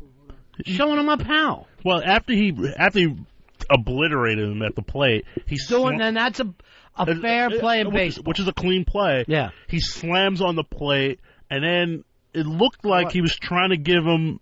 It was because Brzezinski's a notorious trash talker, right? And he got in Barrett's face, tried to say something, and I thought it was a hug between the two of them at first. It looked like Barrett was going to see if AJ was all right. Yeah. Or just the great play at the plate. You know, I know that seemed like it was harsh, but we're both in this together. What happened? Earl's wrong completely. What happened is Brzezinski hit him. Barrett, didn't catch the ball. Brzezinski was walking to get his helmet, which had been knocked off, and was resting behind Michael Barrett. Right. And because he went to retrieve his helmet, Michael Barrett, for some weird reason, thought Brzezinski was there to start a fight with him. So he hugs him and punches him in the face. And completely cold-cocked him for no reason. Well, you missed the part where he had to touch the plate. He never touched the plate. And he slammed his hand down on it. But he slammed his hand down on it as just, almost, to me, it looked like he was showing him up as But Earl, even if you're doing that stuff, even if it's cheesy, you can't punch the other guy. You've got to do it, no matter what he says, trash talking, you're not allowed to throw a fucking punch any more than you can in the street. I understand that. That's sneaking a guy in the fucking jaw. Seriously, Earl, George Posada got ran over on Tuesday at the Yankees game. You didn't see him act like that. You didn't see the guy from Seattle, the Asian guy who got ran over at the plate. Let me ask you guys this. Is there any better play in all of sports, any more exciting play than the play at the plate? Because it doesn't happen much. But when it does, someone's getting hurt, a run, you're going to see something that's going to be remembered. Either a great out or a great run, and it's always excitement. That's great because you do get a deciding factor in that play. I always like going for it on fourth down. To me, that's exciting. The problem? It's never a great play. It's always a matter of somebody pushing their nose over, and it's really laying on top of the ref of where he spots the ball. The excitement factor before going for it, particularly a 4th and goal, is really, really big. The play never pays off, though. It's just always dull. It's a schmoz. And you're depending on what side you're on, you're yelling, bullshit, we held them, or bullshit, that got in. I'm not a big hockey fan, but when they have the shootouts, to me, that's when the game kind of takes on a whole different level because it's just a one-on-one. Yeah, it is a kind of a different game. What about in soccer for you? Do you like that? Because, I like that one. Soccer, too. To me, my problem with any kind of shootout is it's not really what the game is about, and you're deciding on something that has nothing to do with the rest of the game. That's my problem with the overtime in college. I'm like, what is this? It's not even the rules of football. You suddenly turned it into some backyard game. Yeah, 4 downs from the 25. Yeah. And we take turns doing it. Yeah, so my problem with those things is, there's always excitement and a sudden death, but it's not real.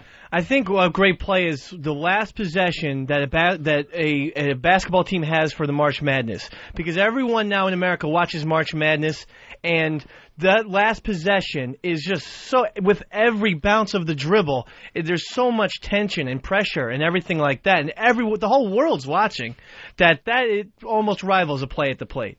So your whole point is what? What is the play? the last possession. A possession isn't a fucking play, though. Well, I mean, like, hey, the last shot. Whether the guy go into the hoop, the guy going so for a you're jump. saying a fucking buzzer-beating shot. A buzzer-beater. That's where you want it to fucking be all this time. Instead of telling this whole backstory about what the world's viewing thing, it's about a play. That's what this is about. Yours is a buzzer-beater. I also like in baseball, ninth inning, where we have that great confrontation with the great reliever with the great hitter. And it's an extended at bat. He fouls it off. He just missed. The 12, 13, 14, 15 pitch at bat is unbelievable. Hey, Dave, you're on Ron and Fez. Hey, buddies. I don't understand what the deal was anyways. I mean, Barrett shouldn't even been blocking the plate. Didn't have the ball. Well, you do block the plate waiting for the ball. That is a legitimate play.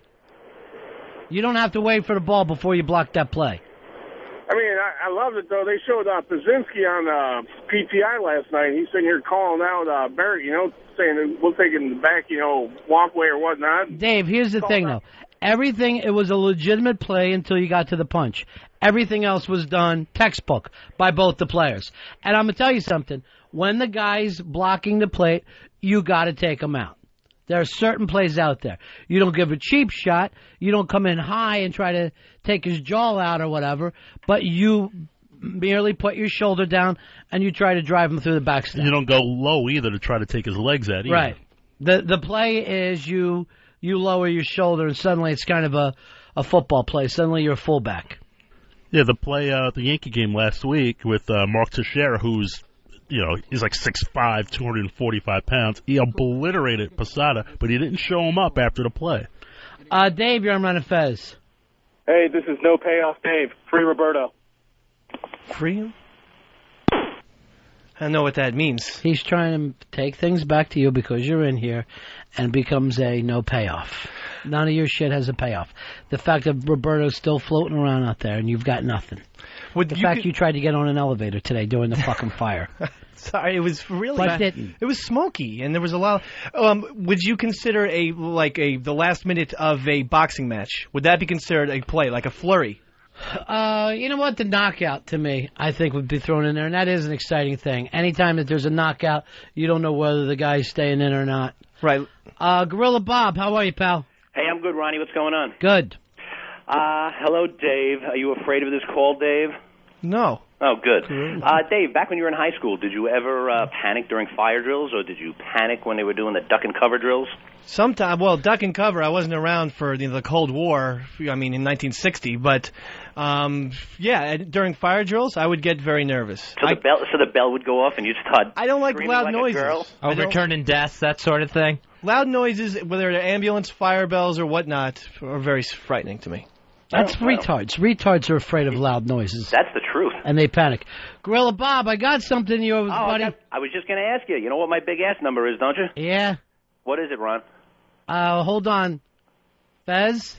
Is it 420? No. 420. 20187. I still have this thing for you, buddy. Very good. Yeah, I missed the last party. I had a death in the family. And the one before that, actually, I got my nose broken, I think I told you. Right. So your parties are just killing me. Yeah, we got to be careful with it. All right, thanks, Bob. We'll talk to you soon. Take care, guys. What is the next RonFez.net party? What are we doing? I was thinking, we were thinking about perhaps a karaoke party. What happened to the poker tournament? Still working on that, but that's being worked on with some other people in the XM Corporation. Also, we're going to do something live from XM's DC studios sometime coming up in the summer. And I think it would be fun for folks that have never taken the XM tour to hook up with us. We're going to do a live show from there. We'll have an audience. And then everybody can go around and see XM. And it's a pretty fun, interesting place. The Starship Enterprise, as they call it. Todd, you're on Ron and Fez. Hey, buddies. How you doing? Good, buddy. I want to know if Eastside Costanza knocked over any clowns or old ladies on his way out of the studio. That's hurtful. I am much different than George Costanza. Wade, you're on Ron and Fez. How you doing, Ronnie? Hey, buddy. Hey, I appreciate Dave, even like he's bashing us Canadians like crazy. But anyway, you're talking about blocking the plate, man. That is the absolute best play in sports. I did that to my buddy. We were in a tournament. Yeah. knocked him out. Man, I gave him a concussion, knocked out a tooth, and cracked his sternum. I just don't think anything is as exciting for a spectator as that play. I mean, that's something that takes everybody to their feet. You never know that it's coming. It's very rare for it to happen. I mean, it normally doesn't happen on a ground ball play at home. It's always something coming in from the outfield. It's always just a beautiful play to watch. And on certain collisions, the players are never the same. It could be a career-ending thing. Yeah, I mean, it could end the career. I mean, we mentioned Posada before. He hasn't really... He was red hot before that collision happened. He's played, I think, 2 games since. And, obviously Ray Fosse is like the classic example of that when Pete Rose ran him over. That still follows Pete Rose to this day. That is, out of Pete Rose's entire career, that all-star game play at the plate is what he's really remembered for. That was a cheap shot, I mean, that's an all-star game. There's no reason for that whatsoever. Well, isn't this funny? I mean, it's like 35 years later. Probably even more, people are still going by it. Is it a cheap shot, or are you playing the game of baseball? Because it's not a cheap shot in the game of baseball. It's a cheap shot if you feel like you shouldn't go full out in an all-star game. Yeah, you shouldn't go full out. In, I believe, 87, Dave Winfield had a play at the plate, and he just kind of slid hard into the catcher. He could have crushed the guy. What's that tell you about Winfield? What's he known for, though?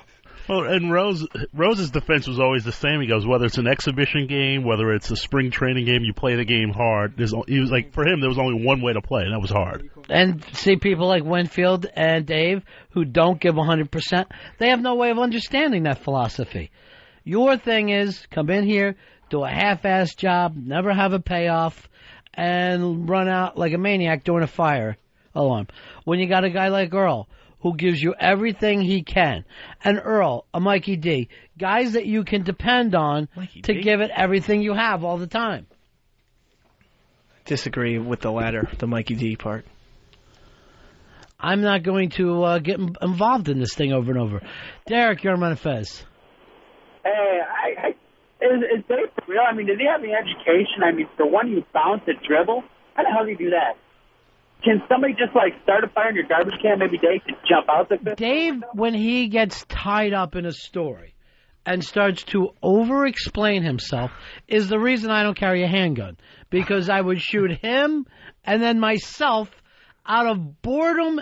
It's like a place where boredom meets aggravation. That's why I always tell Dave when I'm mentoring, get to your point. Get to your point. I'm tongue-tied sometimes, and I will improve on that with my storytelling. Will you? Yeah. Will you? I'm going to make some adjustments. Will you, Dave? Yes. And you're working with him on this, huh, Fez? I feel like I work endlessly. Chris, you're on the Ron and Fez show. Hey, what's going on? Yeah, the new All-Star games, you kind of got to go all out because it's the home field advantage decider. If you're the kind of guy who plays all out, you play all out. It doesn't matter which. It's like a comic who goes someplace and is like, oh, there's no TV cameras. I don't give a shit what I do. Or it's a small group. I'm not going to play hard. I fucking can't stand that kind of stuff. Do your goddamn gig. And even when they didn't have a payoff at the end, there was a certain amount of pride that went in with those games, too, because everyone's always arguing which is the better league, National League, American League. Pride in the name of love, Earl. In the name of love. I think Martin Luther King showed the way to you, too. David, you're on Ron and Fez. Yeah, hey, how's it going, Ron? Yeah. Hey, the best play in baseball, man, is when an outfielder goes up and robs that home run, just crushes into the wall and holds on to it. It is an exciting play.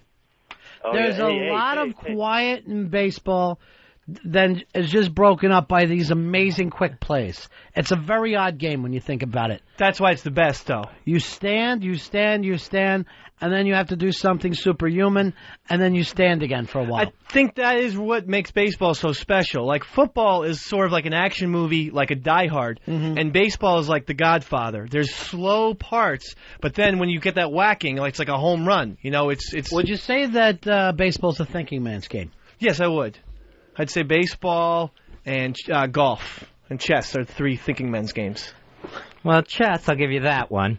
You don't think golf takes a lot of thinking? Yeah, I think it probably does.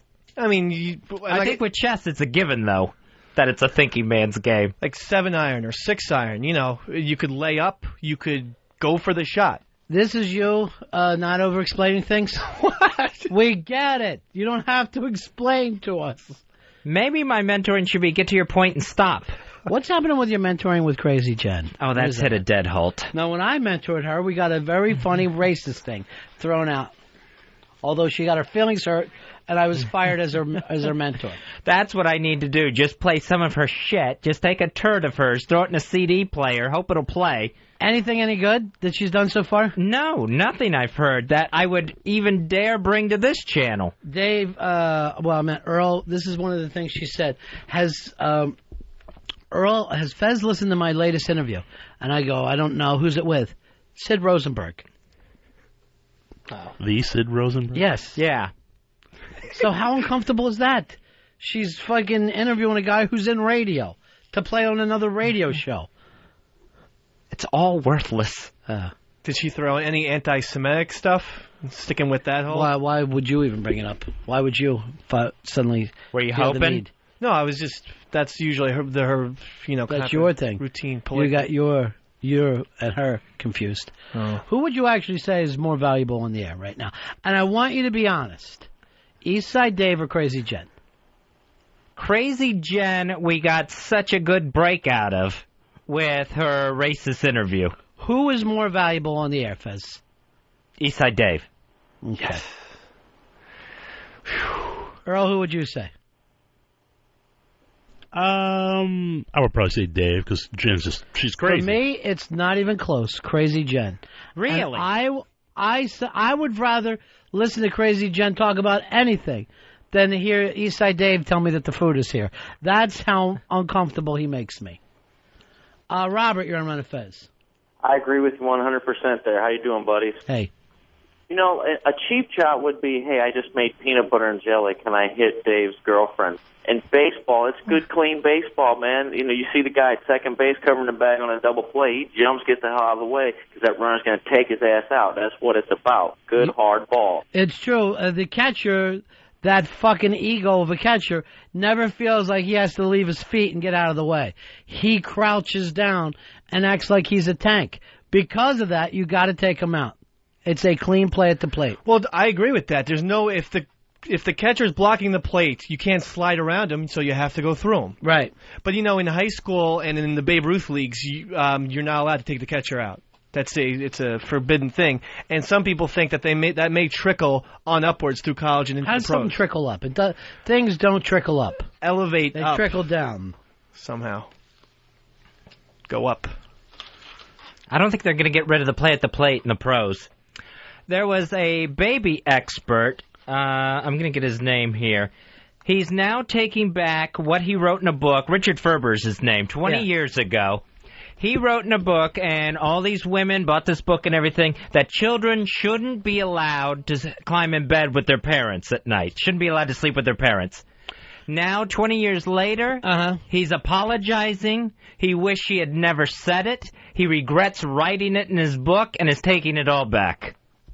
All right, so this is like the little kid that wakes up in the middle of the night, can I come sleep with you? I'm scared. Right. And he always said, in his books, the kid had to be taught to stay in his own bed. Now, were you able to do that when you were a kid? No, not with my parents. I climbed in with my brother and sister, though. My brother, I shared a room with, so I didn't have that I'm all alone, fearful thing, so I never climbed in with my folks. Earl, what about you?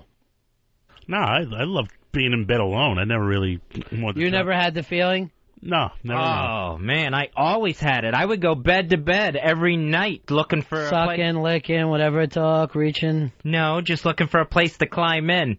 Oh, like an ass? No, a bed. Well, none of you guys have kids, so it's tough to discuss this with you. But with my kids, if they got up and they wanted to come in, I'm like, yes. I can't imagine that somebody that, a kid is scared or lonely or whatever, and you're going to make a big deal out of it. Because people don't do that when they're older. You know what I mean? Like, a lot of people worry, like, oh, they have to break this sooner or later. They're going to do it themselves. no 10-year-old kid's going to want to climb in bed with you. Yeah. You know, that's always like a 5-year-old thing.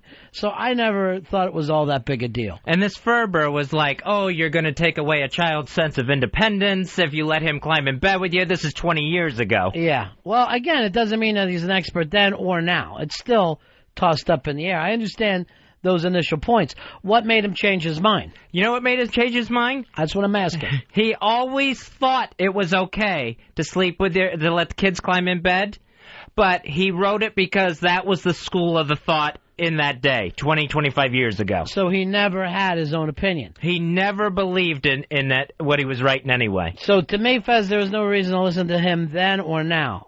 But I've had friends, when they had infants, that they took to school of, even if an infant is crying during the night, you don't go in and pick him up. You let him cry and cry and cry till the morning. My feeling there is you don't know why that kid's crying. You don't know whether they're crying because they're scared. Maybe they have a stomach ache. Maybe they have an earache. I say you got to go get the kid. I know it's annoying. I know you'd rather sleep all night, but you had the fucking kid. Yeah, it's like, why shut the kid in that room and just let him... I could never be because there. They will start and sleep through the night. This is proven. It's definitely proven if they feel like they're not going to be picked up, that they will sleep through the whole night. And I've seen it happen with friends of mine. I could never do that with the nieces and nephews that I have. You're always in their bedrooms, huh? 3 o'clock in the morning. I know you're probably worried. Let's get you out of those underwear. Just to sit there and listen to the baby cry through the door. You know, at their houses, no, I could never put up with that. I would either have to leave or ask if I could just go get the kid. Could I go? I'm going to leave. I can't live at your house. Yeah. A baby's crying. 866-RON-0-FEZ, 866-RON-0-FEZ. Hey, John, you're on Ron and Fez. What's going on? I got two things. One, I know somebody who got charged with a bunch of BS with doing the same thing you talk about now. A child in bed, his daughter would sleep with him at night. It got to be a habit because I think they were split up at times. All right, hold on. You're not even making sense to us, John. What are you talking about? Okay, you were talking about the parent, you sleeping with your child. Yeah? Well, I know somebody who got charged with a whole bunch of crazy charges. Like, well, you can't molest the kid. Is that where you're going with this? No, him and his mother him and his wife were split, a divorce, and she brought up some crazy charges, said that, you know, hey, he was molesting my daughter, he slept with him, and all the other shit. All right, so what came of that? He ended up 3 years of heartache and hassle, went to court saying that, you know, I'm going to stand up for my name, I didn't do nothing. He got not guilty, but it was 3 years of heartache and hassle. How old was the daughter? She was like 6, 7, something like that. A child easy to manipulate. Right. Okay. So you're saying now you got to be careful in this world. Oh, yeah. Just because, I mean, you know, hey, you take a bunch of women sitting together, and they can concoct anything, and a charge as heinous as that, you have to kind of follow up on it. You just can't say, well, I don't believe it. You know absolutely. You're going to follow up any kind of those charges. You have to follow that up, and if the child is 6 or 7 and they're manipulating them, well, then, bam, you got to go, okay, well, you know, let's see what happens. My second thing is... I'm starting a committee to shit can Dave. I ain't listened in a month. I'm not going to just keep doing this over fucking and over. You know, if you had something every time that he leaves the room, they want to bring back up again about him. So you either got to focus when we're talking about Dave or not. Instead, you're just doing the same shit that you talk about all the time. 866-RON-0-FEZ, 866-RON-0-FEZ. Hey, Ashley, you're on Ron and Fez. Hey, I was just calling about the kids sleeping with you. Thank you. My daughter's 2, and she still sleeps with us. My family has a problem with it, but when she was 1, I asked the doctor, and he said that's perfectly normal. She's not going to be 18, come home, and throw her keys down and get in bed with us. Now, whose idea is it that she sleeps with you or hers? Well, it's hers now. When she was a baby, I'd put her in her crib, and then she'd cry for her pacifier, and I just got so tired I'd just leave her in bed with us. Right, so at that point she got comfortable with it. Yes, now it's just a habit. Now, what do you think you're going to do, Ashley? You're going to eventually try to break her of it, or...? Yeah, I mean, we got rid of her crib, and now we're just going to get her own bed, and we're going to put her in there. Big girl bed. Yeah. Yeah, and make a big deal about that and put her in her own bed because she's old enough now that when she gets up, she... That is a smart idea. You could try something like, I'll give you $1,000 if you make it through the night. $1,000. Yeah, that's what I'll do. Yeah, but I agree with you, Ashley. It's not like any girl that's 15 is still going to be coming in your room. Right now, some kids, they just need a little more, and other kids are like Earl, 100% independent. They like their own space. Earl, I would have taken Earl for a climb in bed with somebody guy. No, you know what? I have a tendency to think that the big families are less likely when the kids need that because there's people spread out all over. And the smaller families are more like, I'm on the other side of the room and, the other side of the house, and I need my parents. I think so, too. I mean, I had sisters, and I would get in bed with them. Yeah. But my child's an only child, so she doesn't have a sister or anybody to go to and say, I'm scared. I remember my brother's like 6 or 7 years older than me, and I remember laying down at night thinking, anyone breaks into this house, he's going to fucking kill him. I know the way he treats me. I hope someone tries to come through that window. So I was always, I felt like I had that security in my part of the house that really I didn't even care if my parents woke up, if anything happened. 866-RON-0-FEZ, 866-RON-0-FEZ. John, you're on Ron and Fez. Yeah, hi, guys. Yeah. Yeah, I wanted to call and talk about this Ferber guy. I just wanted to clarify, his technique does not involve just letting the baby cry. What Ferber's idea is that you let the baby cry for 5 minutes the first night before you go in. And then the second night, you let the baby cry for 6 minutes. And the third night, 7 minutes. And by the time you get through like a week of this, extending the times that you take to go see the baby should stop. So it's not like you just always ignore the kid. But here's the thing, John. He's now going back and saying he was 100% wrong. So that's the guy who said let him cry. Yeah, and then when kids get a little bit older, toddlers and that, he was like, keep them in their own beds. Right. Yeah. And now he disagrees with everything that he did.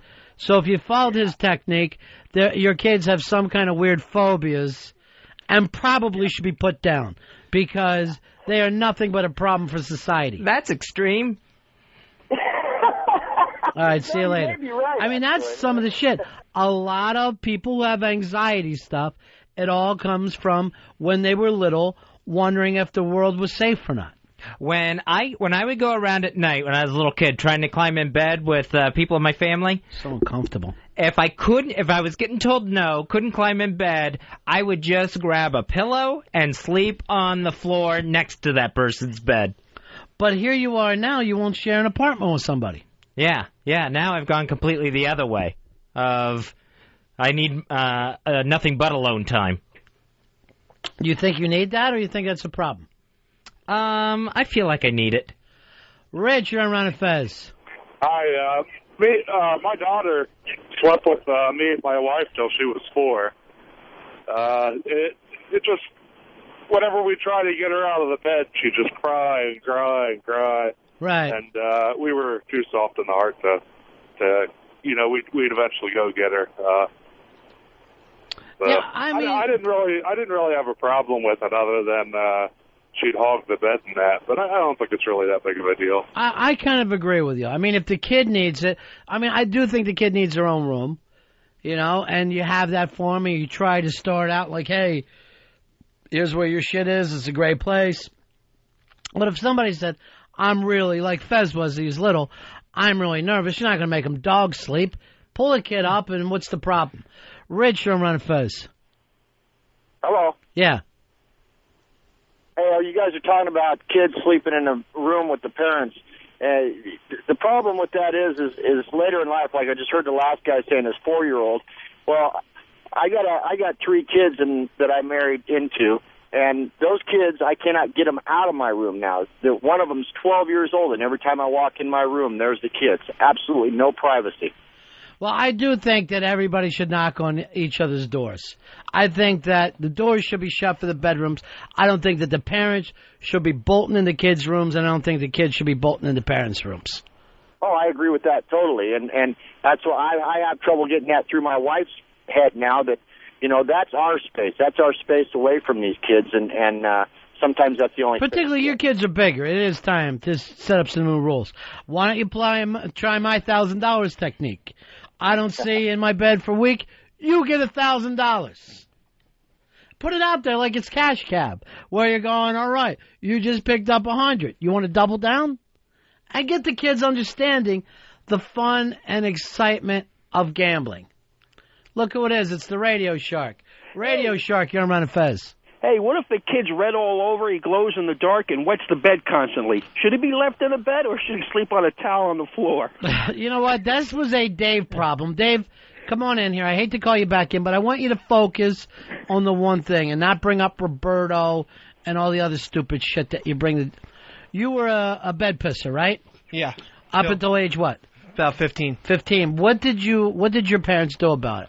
I was never allowed to climb into bed with them, though I could, like, go into bed to watch movies with my mom, but about 8 o'clock, if she noticed my eyelids were getting heavy, she would just kick me out. Would they try to even keep you in a plastic hefty bag, where they would tie it off around your waist and let you sit there? Some no drips. Maybe an astronaut suit. She had a certain rubber sheet if she thought she was tired and I might, sleep. That was just from some of the stuff that her and your dad got into. Oh, but, so I wasn't allowed to. Did they punish you over pissing in the bed, or how did they handle it? No, they were very sympathetic. I had my own little system of, I would have towels, 4 or 5 big, thick towels, safety pins to the bed. And then every morning after I pissed, I would just It literally happened every morning?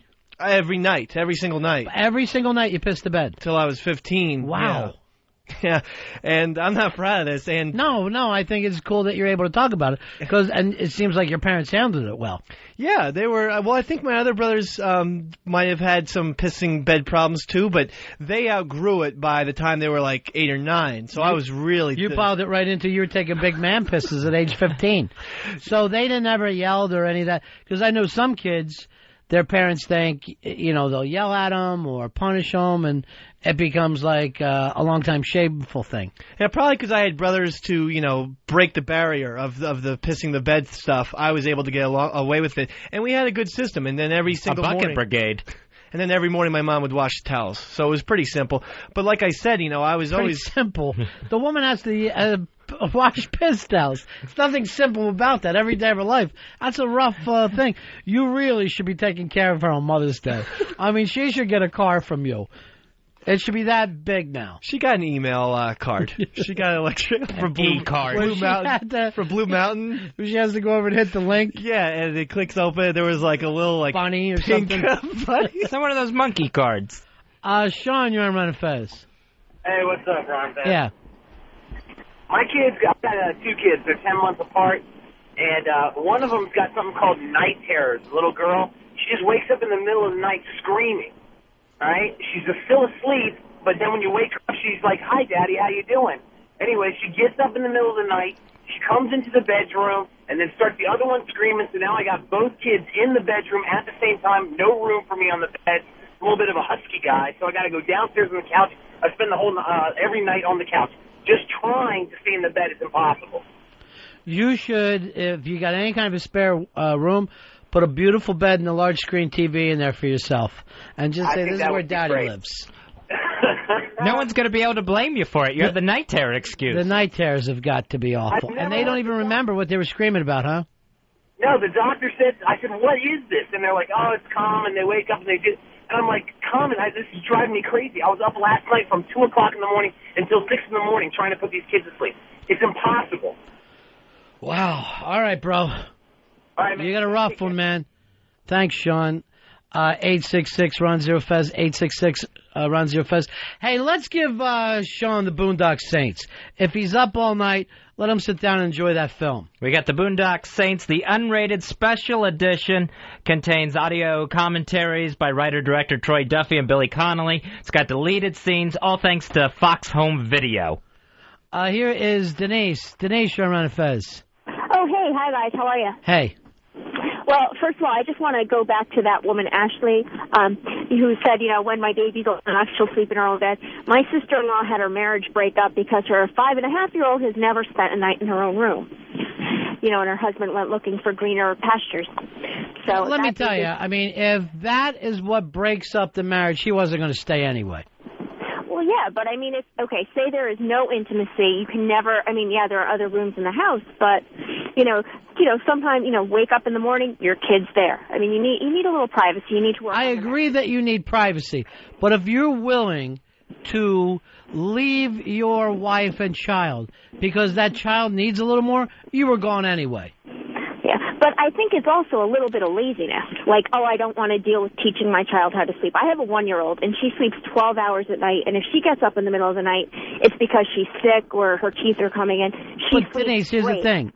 All kids are different. Your next kid might need you a lot more than this kid. You can't act like here's the way kids are. I mean, let's say if you did this like with any other people. If you said, well, here's the way to treat blacks, then everybody would know you're a no-thinking idiot.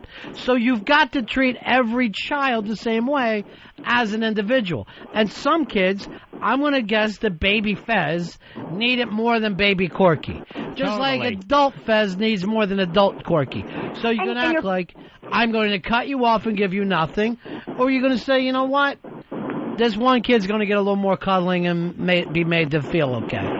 Right, but it's, just because your kid's sleeping in their own bed doesn't mean they're not getting cuddled or read. Absolutely, I agree with you. My point is, some kids need more.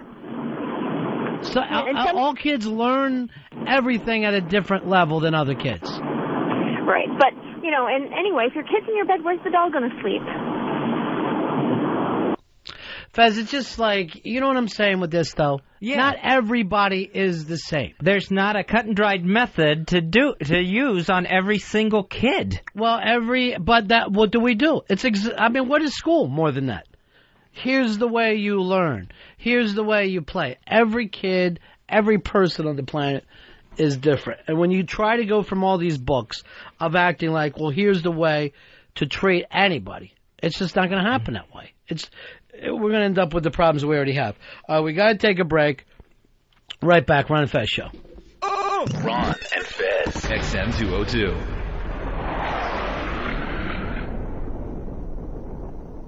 I could be holding you tonight. Well, let's show you what you could have won. I could quit doing wrong and start doing right. Nice, Cappy. We're going to win this, Mr. W. You don't care about what I think. Here comes the list of excuses. We're used to this.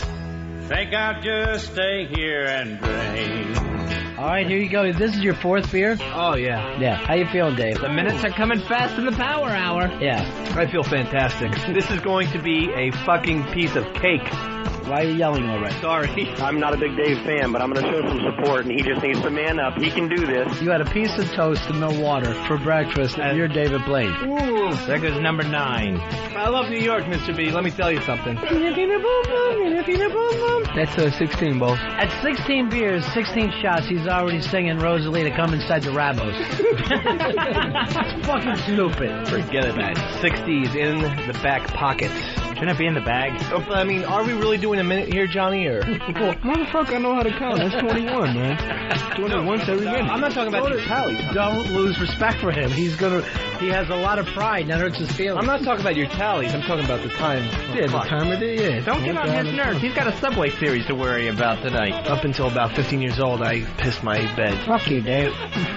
What's your problem, dude? You. Everyone always gives it to Nick. Fucking Nick. But I say that pale-skinned son of a bitch at 36 leaks all over himself, man. 36 he's giving you. I do think they both deserve to be fired for drinking on air. Will you, baby, marry me in 2 years? Yes, shut up! Fuck! Remember when we were arrested for giving handies in our Toyota Corolla? How many's he got now? 39, boss. 39. 46. That was the 46th shot. 50, buddy. You know what? It's going to go right down the fucking wire, though, because I swear to God I might throw up. No way. Yes. No fucking way. It's time, man. It's time, brother. No way. It's time. You tell him I got a timer right here. Feeling your nerves a little bit? Yeah. Do a shot of puke. That's stuck shit. That's stuck shit. Ugh, looks like it. Oh. No way. He's ready to... Oh!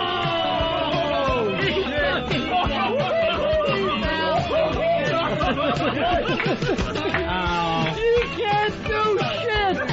Fucking bitch, cunt, slut. All right. What? Come on. N-word. What? Stop drinking now, Dave. It's over. No more shots. It's done. But back with the Ron and Fez show on a Tuesday.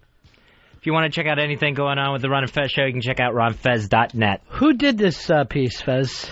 This was John from Belfast. John from Belfast, not Johnny in Belfast or Darren in England. There's something about our Celtic and Limey brothers that always confuses me.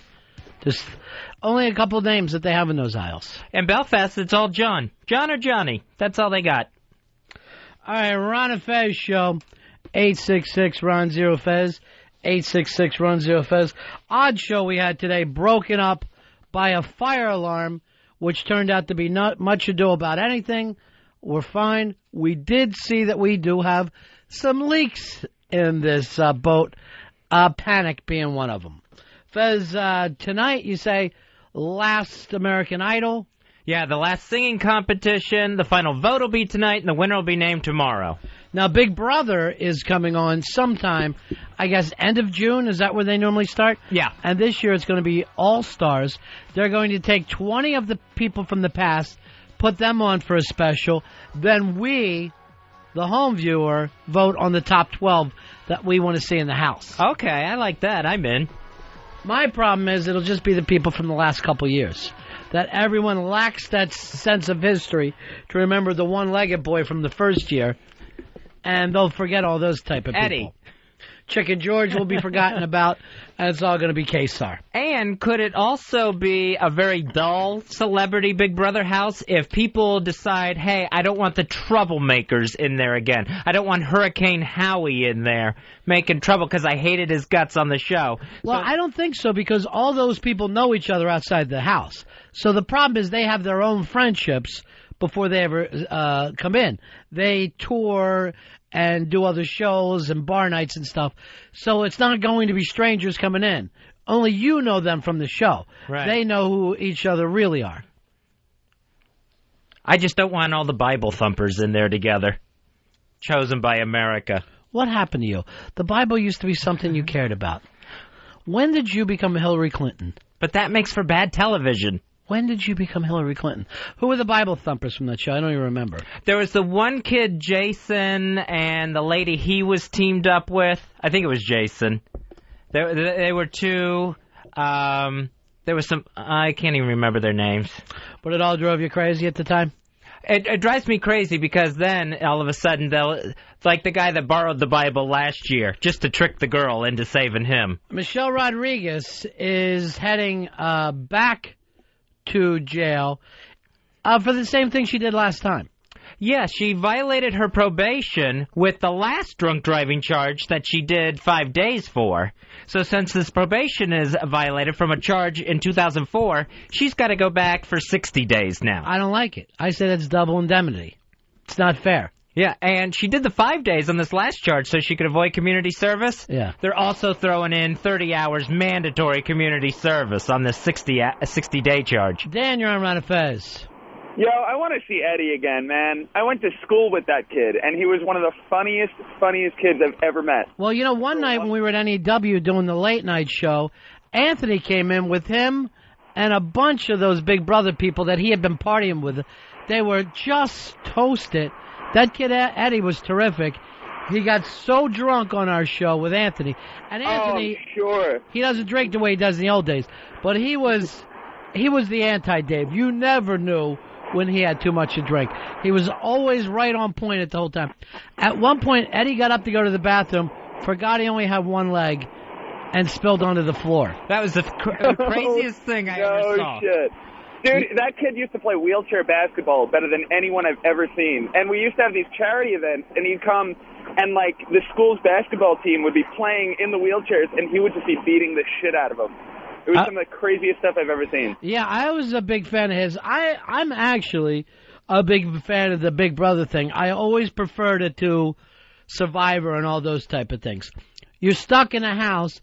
You're watched on TV constantly. These people have banged on TV, jacked on TV, and you can watch them on the Internet the whole time.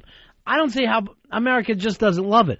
I understand the one in England is much bigger, right? Oh, that thing is gigantic, and they get celebrity versions there, British celebrity versions going on, and that's front page stuff of who's going to win their Big Brothers.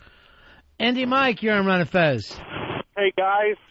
You've tapped into my addiction. I am a huge Big Brother fan and have been since the first series as well.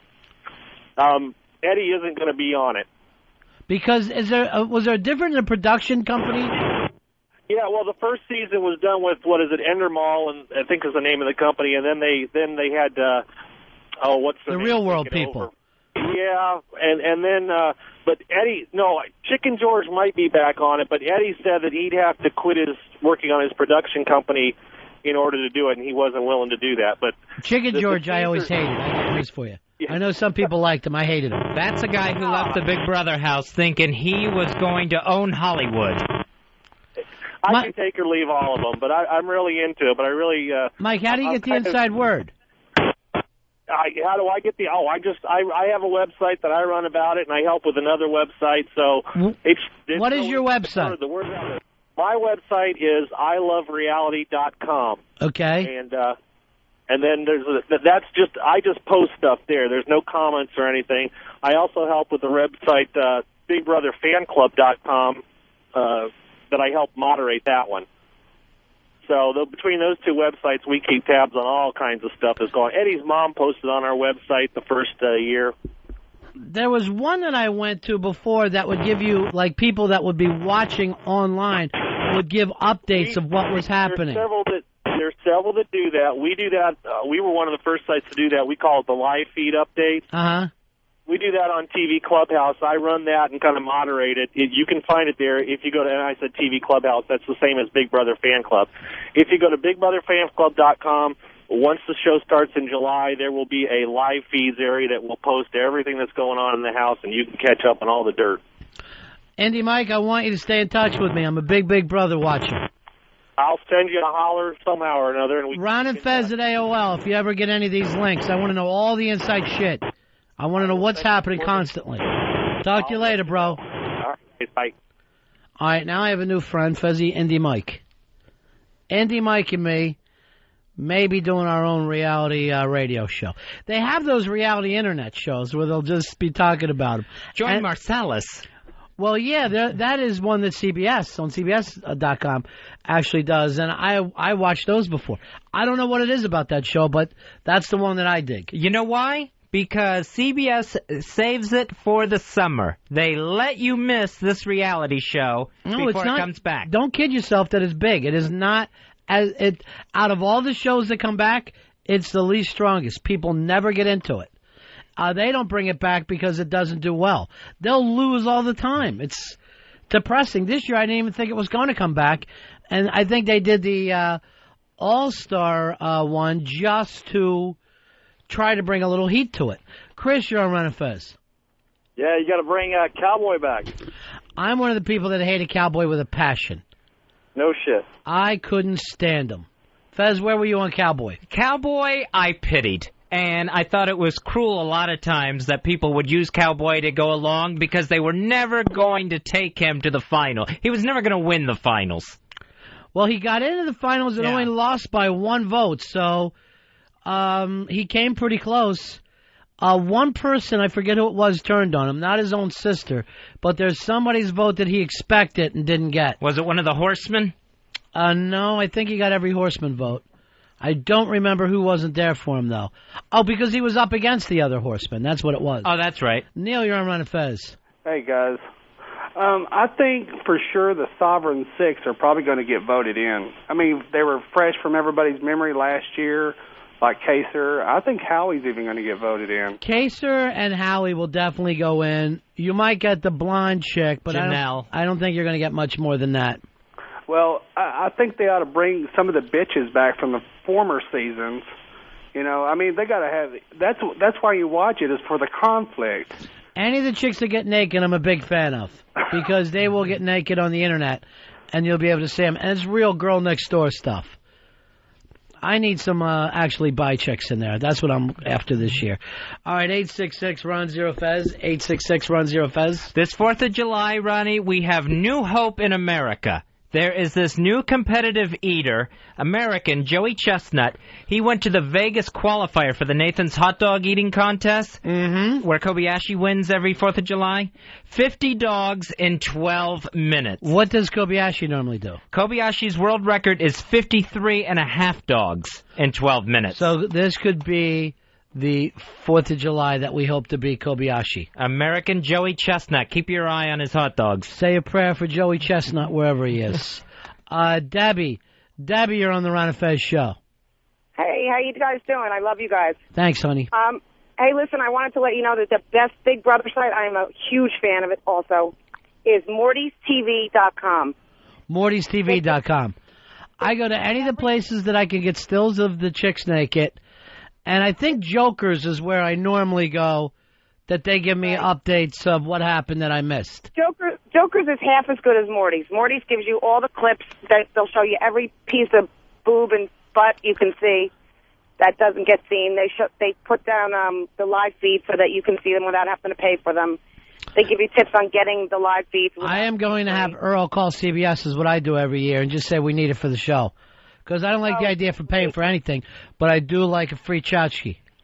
Oh, it's great! It's great, and they give you'll never miss a minute. They give you minute-to-minute updates. All right, this is how bad I mark out. When I went out to L.A., I drove over to see where the house was, and all you can see is the fence and the top of the house. And for me, it was thrilling. I'm so mad that they don't show you the banners anymore that the people send over the house. They only did that the Eddie year. The first year they would have the banners, and then they somehow stopped it. All right, Debbie, Ron and Fez at AOL.com. If you find out anything to do with Big Brother, let me know. Oh, love you, Fez. Thank you, Debbie. I will stay up all night with these ham and eggers.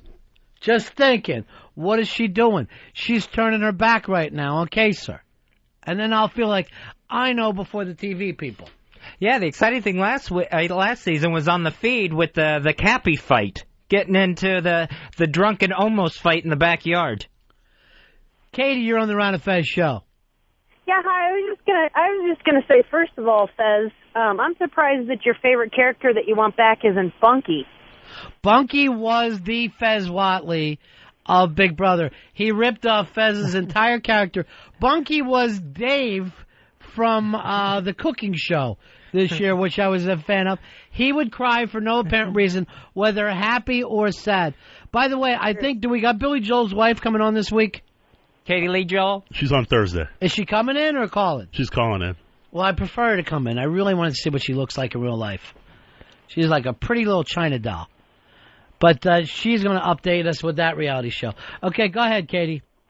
Well, and the other thing that I was just going to say is that I think that the reason that people don't like it is because of the time requirement. It's on 3 days a week during the summer. And really, you've got to be able to give it 24 hours a day if you're really into it. Now, in England, they have a channel of that. They have a cable channel 24 hours a day. So that's making the commitment. I would think one of our smaller cable channels would do that. If Trio would have tried that a couple years ago, and so let's say they only run 15 hours, I think people would love it. What nights are Big Brother? You got Thursday, Saturday, and then what was the other day? Tuesday? Tuesday. I think Tuesday's a long day, Thursday is the half an hour day, and then Saturday's the vote-off day. Thanks, honey. Thanks Peace a lot. Jesse, you're on Ron and Fez. Go ahead, Jess. Hey, Ronnie, what's up, buddy? Listen, I got a good site. It's got video clips of all the girls from Big Brother Sweden, England, U.S., of when their tops pop off and stuff. If you go to oopsclips.com, it's got them all. Here's my problem. I don't care about any of the others. I don't want to just see tit. I want to see somebody I know, and that's what it feels like. When it's a reality star, it feels like your next-door neighbor's breast suddenly popped out. It's a whole different feeling. Right. Well, check it out. It's got them from all the reality TV shows, too. Survivor, everything. Oopsclip.com. Now, somebody was telling me on the reality things that a lot of times when they put that pixel, they don't even need to. They put it on there just to excite the people at home. But a lot of these people are in their underwear. They just let on that they're naked. And Survivor, you mostly get ass crack pixels. covering things up during a challenge. Someone's lost so much weight that their shorts are dropping off. Fez, we haven't brought this up. You claim you have a ghost at your house. Yeah, this happened last week. I'm asleep. I wake up. I look over. There's a ghost standing in my bedroom. Now, before we go, it's a ghost. Describe it to us as well as you possibly can. All right, I looked over. Standing by my doorway was this figure of an old man, and it looked... White people are so scared of black people. I really don't care what... Figure. White people are so scared of black people. Earl was called that as a child, and he ran home crying. Well, this was my ghost, and it was an old man. And it was a figure, right? I mean, in human form. The whole thing in human form. Yeah, arms, legs, everything. Right. So, and a very old man dressed in some kind of uniform that I didn't recognize, and I didn't recognize the old man either, so it's not like an elderly guy that I knew. Military uniform? Kinda, but like kind of fancy too, so it could be like a train conductor or something like that. Okay. So what happened? I mean, is he glowing? You're saying a figure. What exactly do you mean by that? And he was just staring back at me. He was kind of like all in white, but I could make out that he had a blue uniform, but there was like a white haze over him. Mm-hmm. And I looked at him. And I stopped, and I closed my eyes again. I looked again, and he was still there. And then I just started to freak out. After the second time I looked, he was still there. Mm-hmm. And I started yelling at him, "What are you doing in here?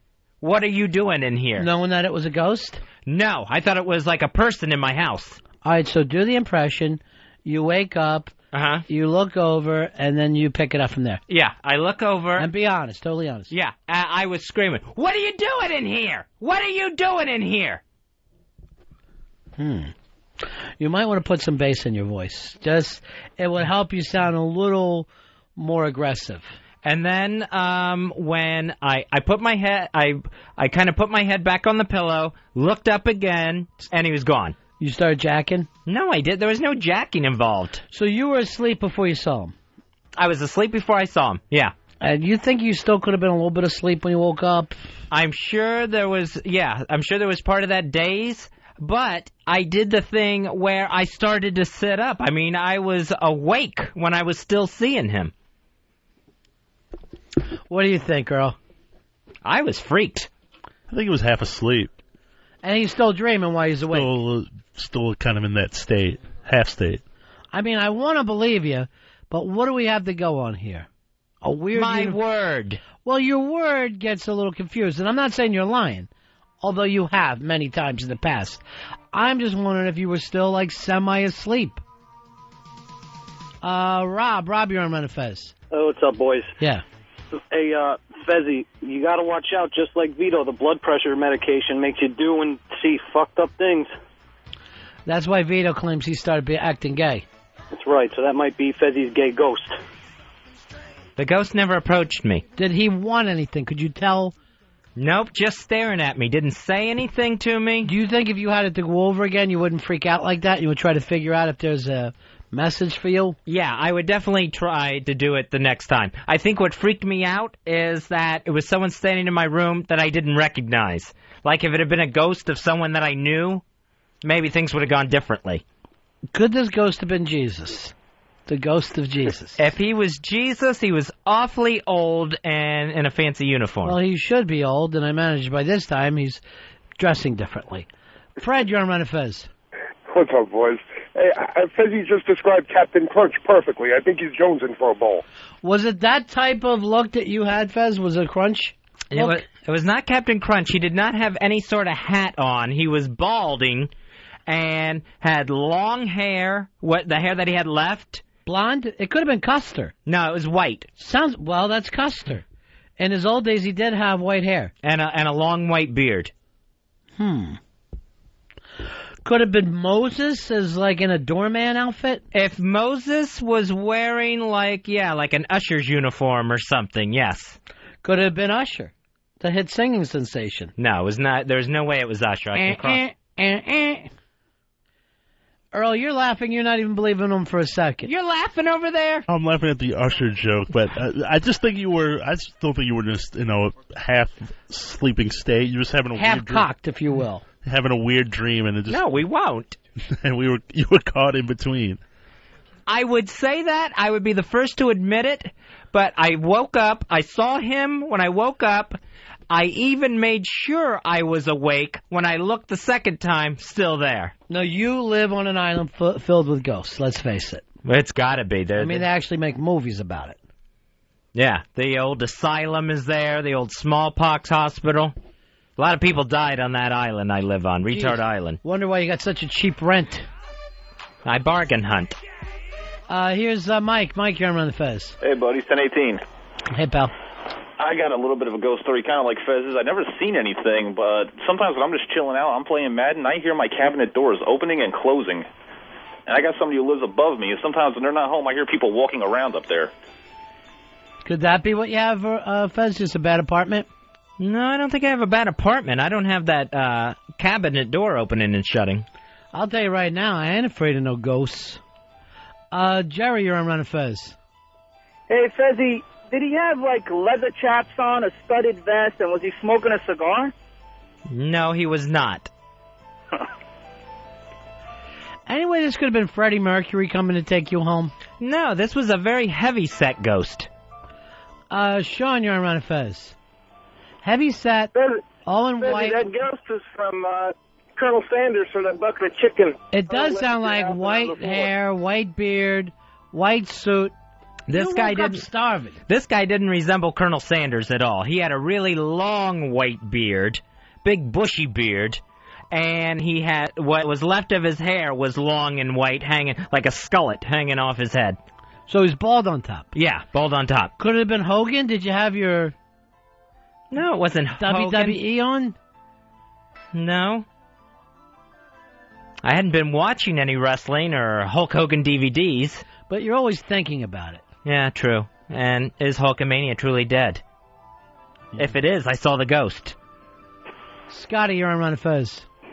Hey, Ron, really worried about Fezzy there. We got to get him off the acid. Maybe you could do an intervention or something. He loves the acid. I can't take it away from him. He loves the 25.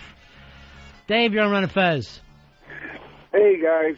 Fezzy, you're getting me scared. It sounds like the death dreams again. Oh, yeah. Remember you had the death dreams, Fez? I had the death dreams for a month up before my heart attack. But they didn't come true. You didn't die. No, I didn't die. I didn't get hit with a bus.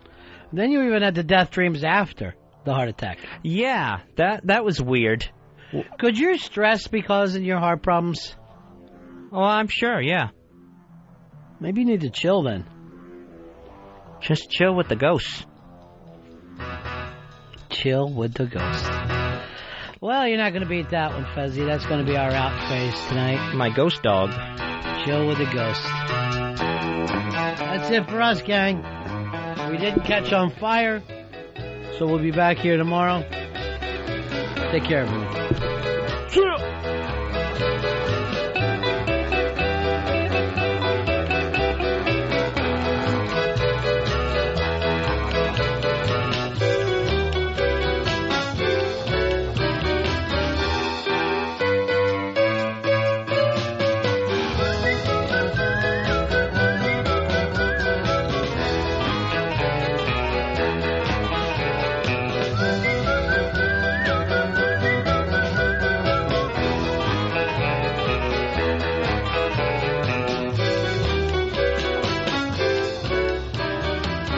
Ron and Fez, XM 202.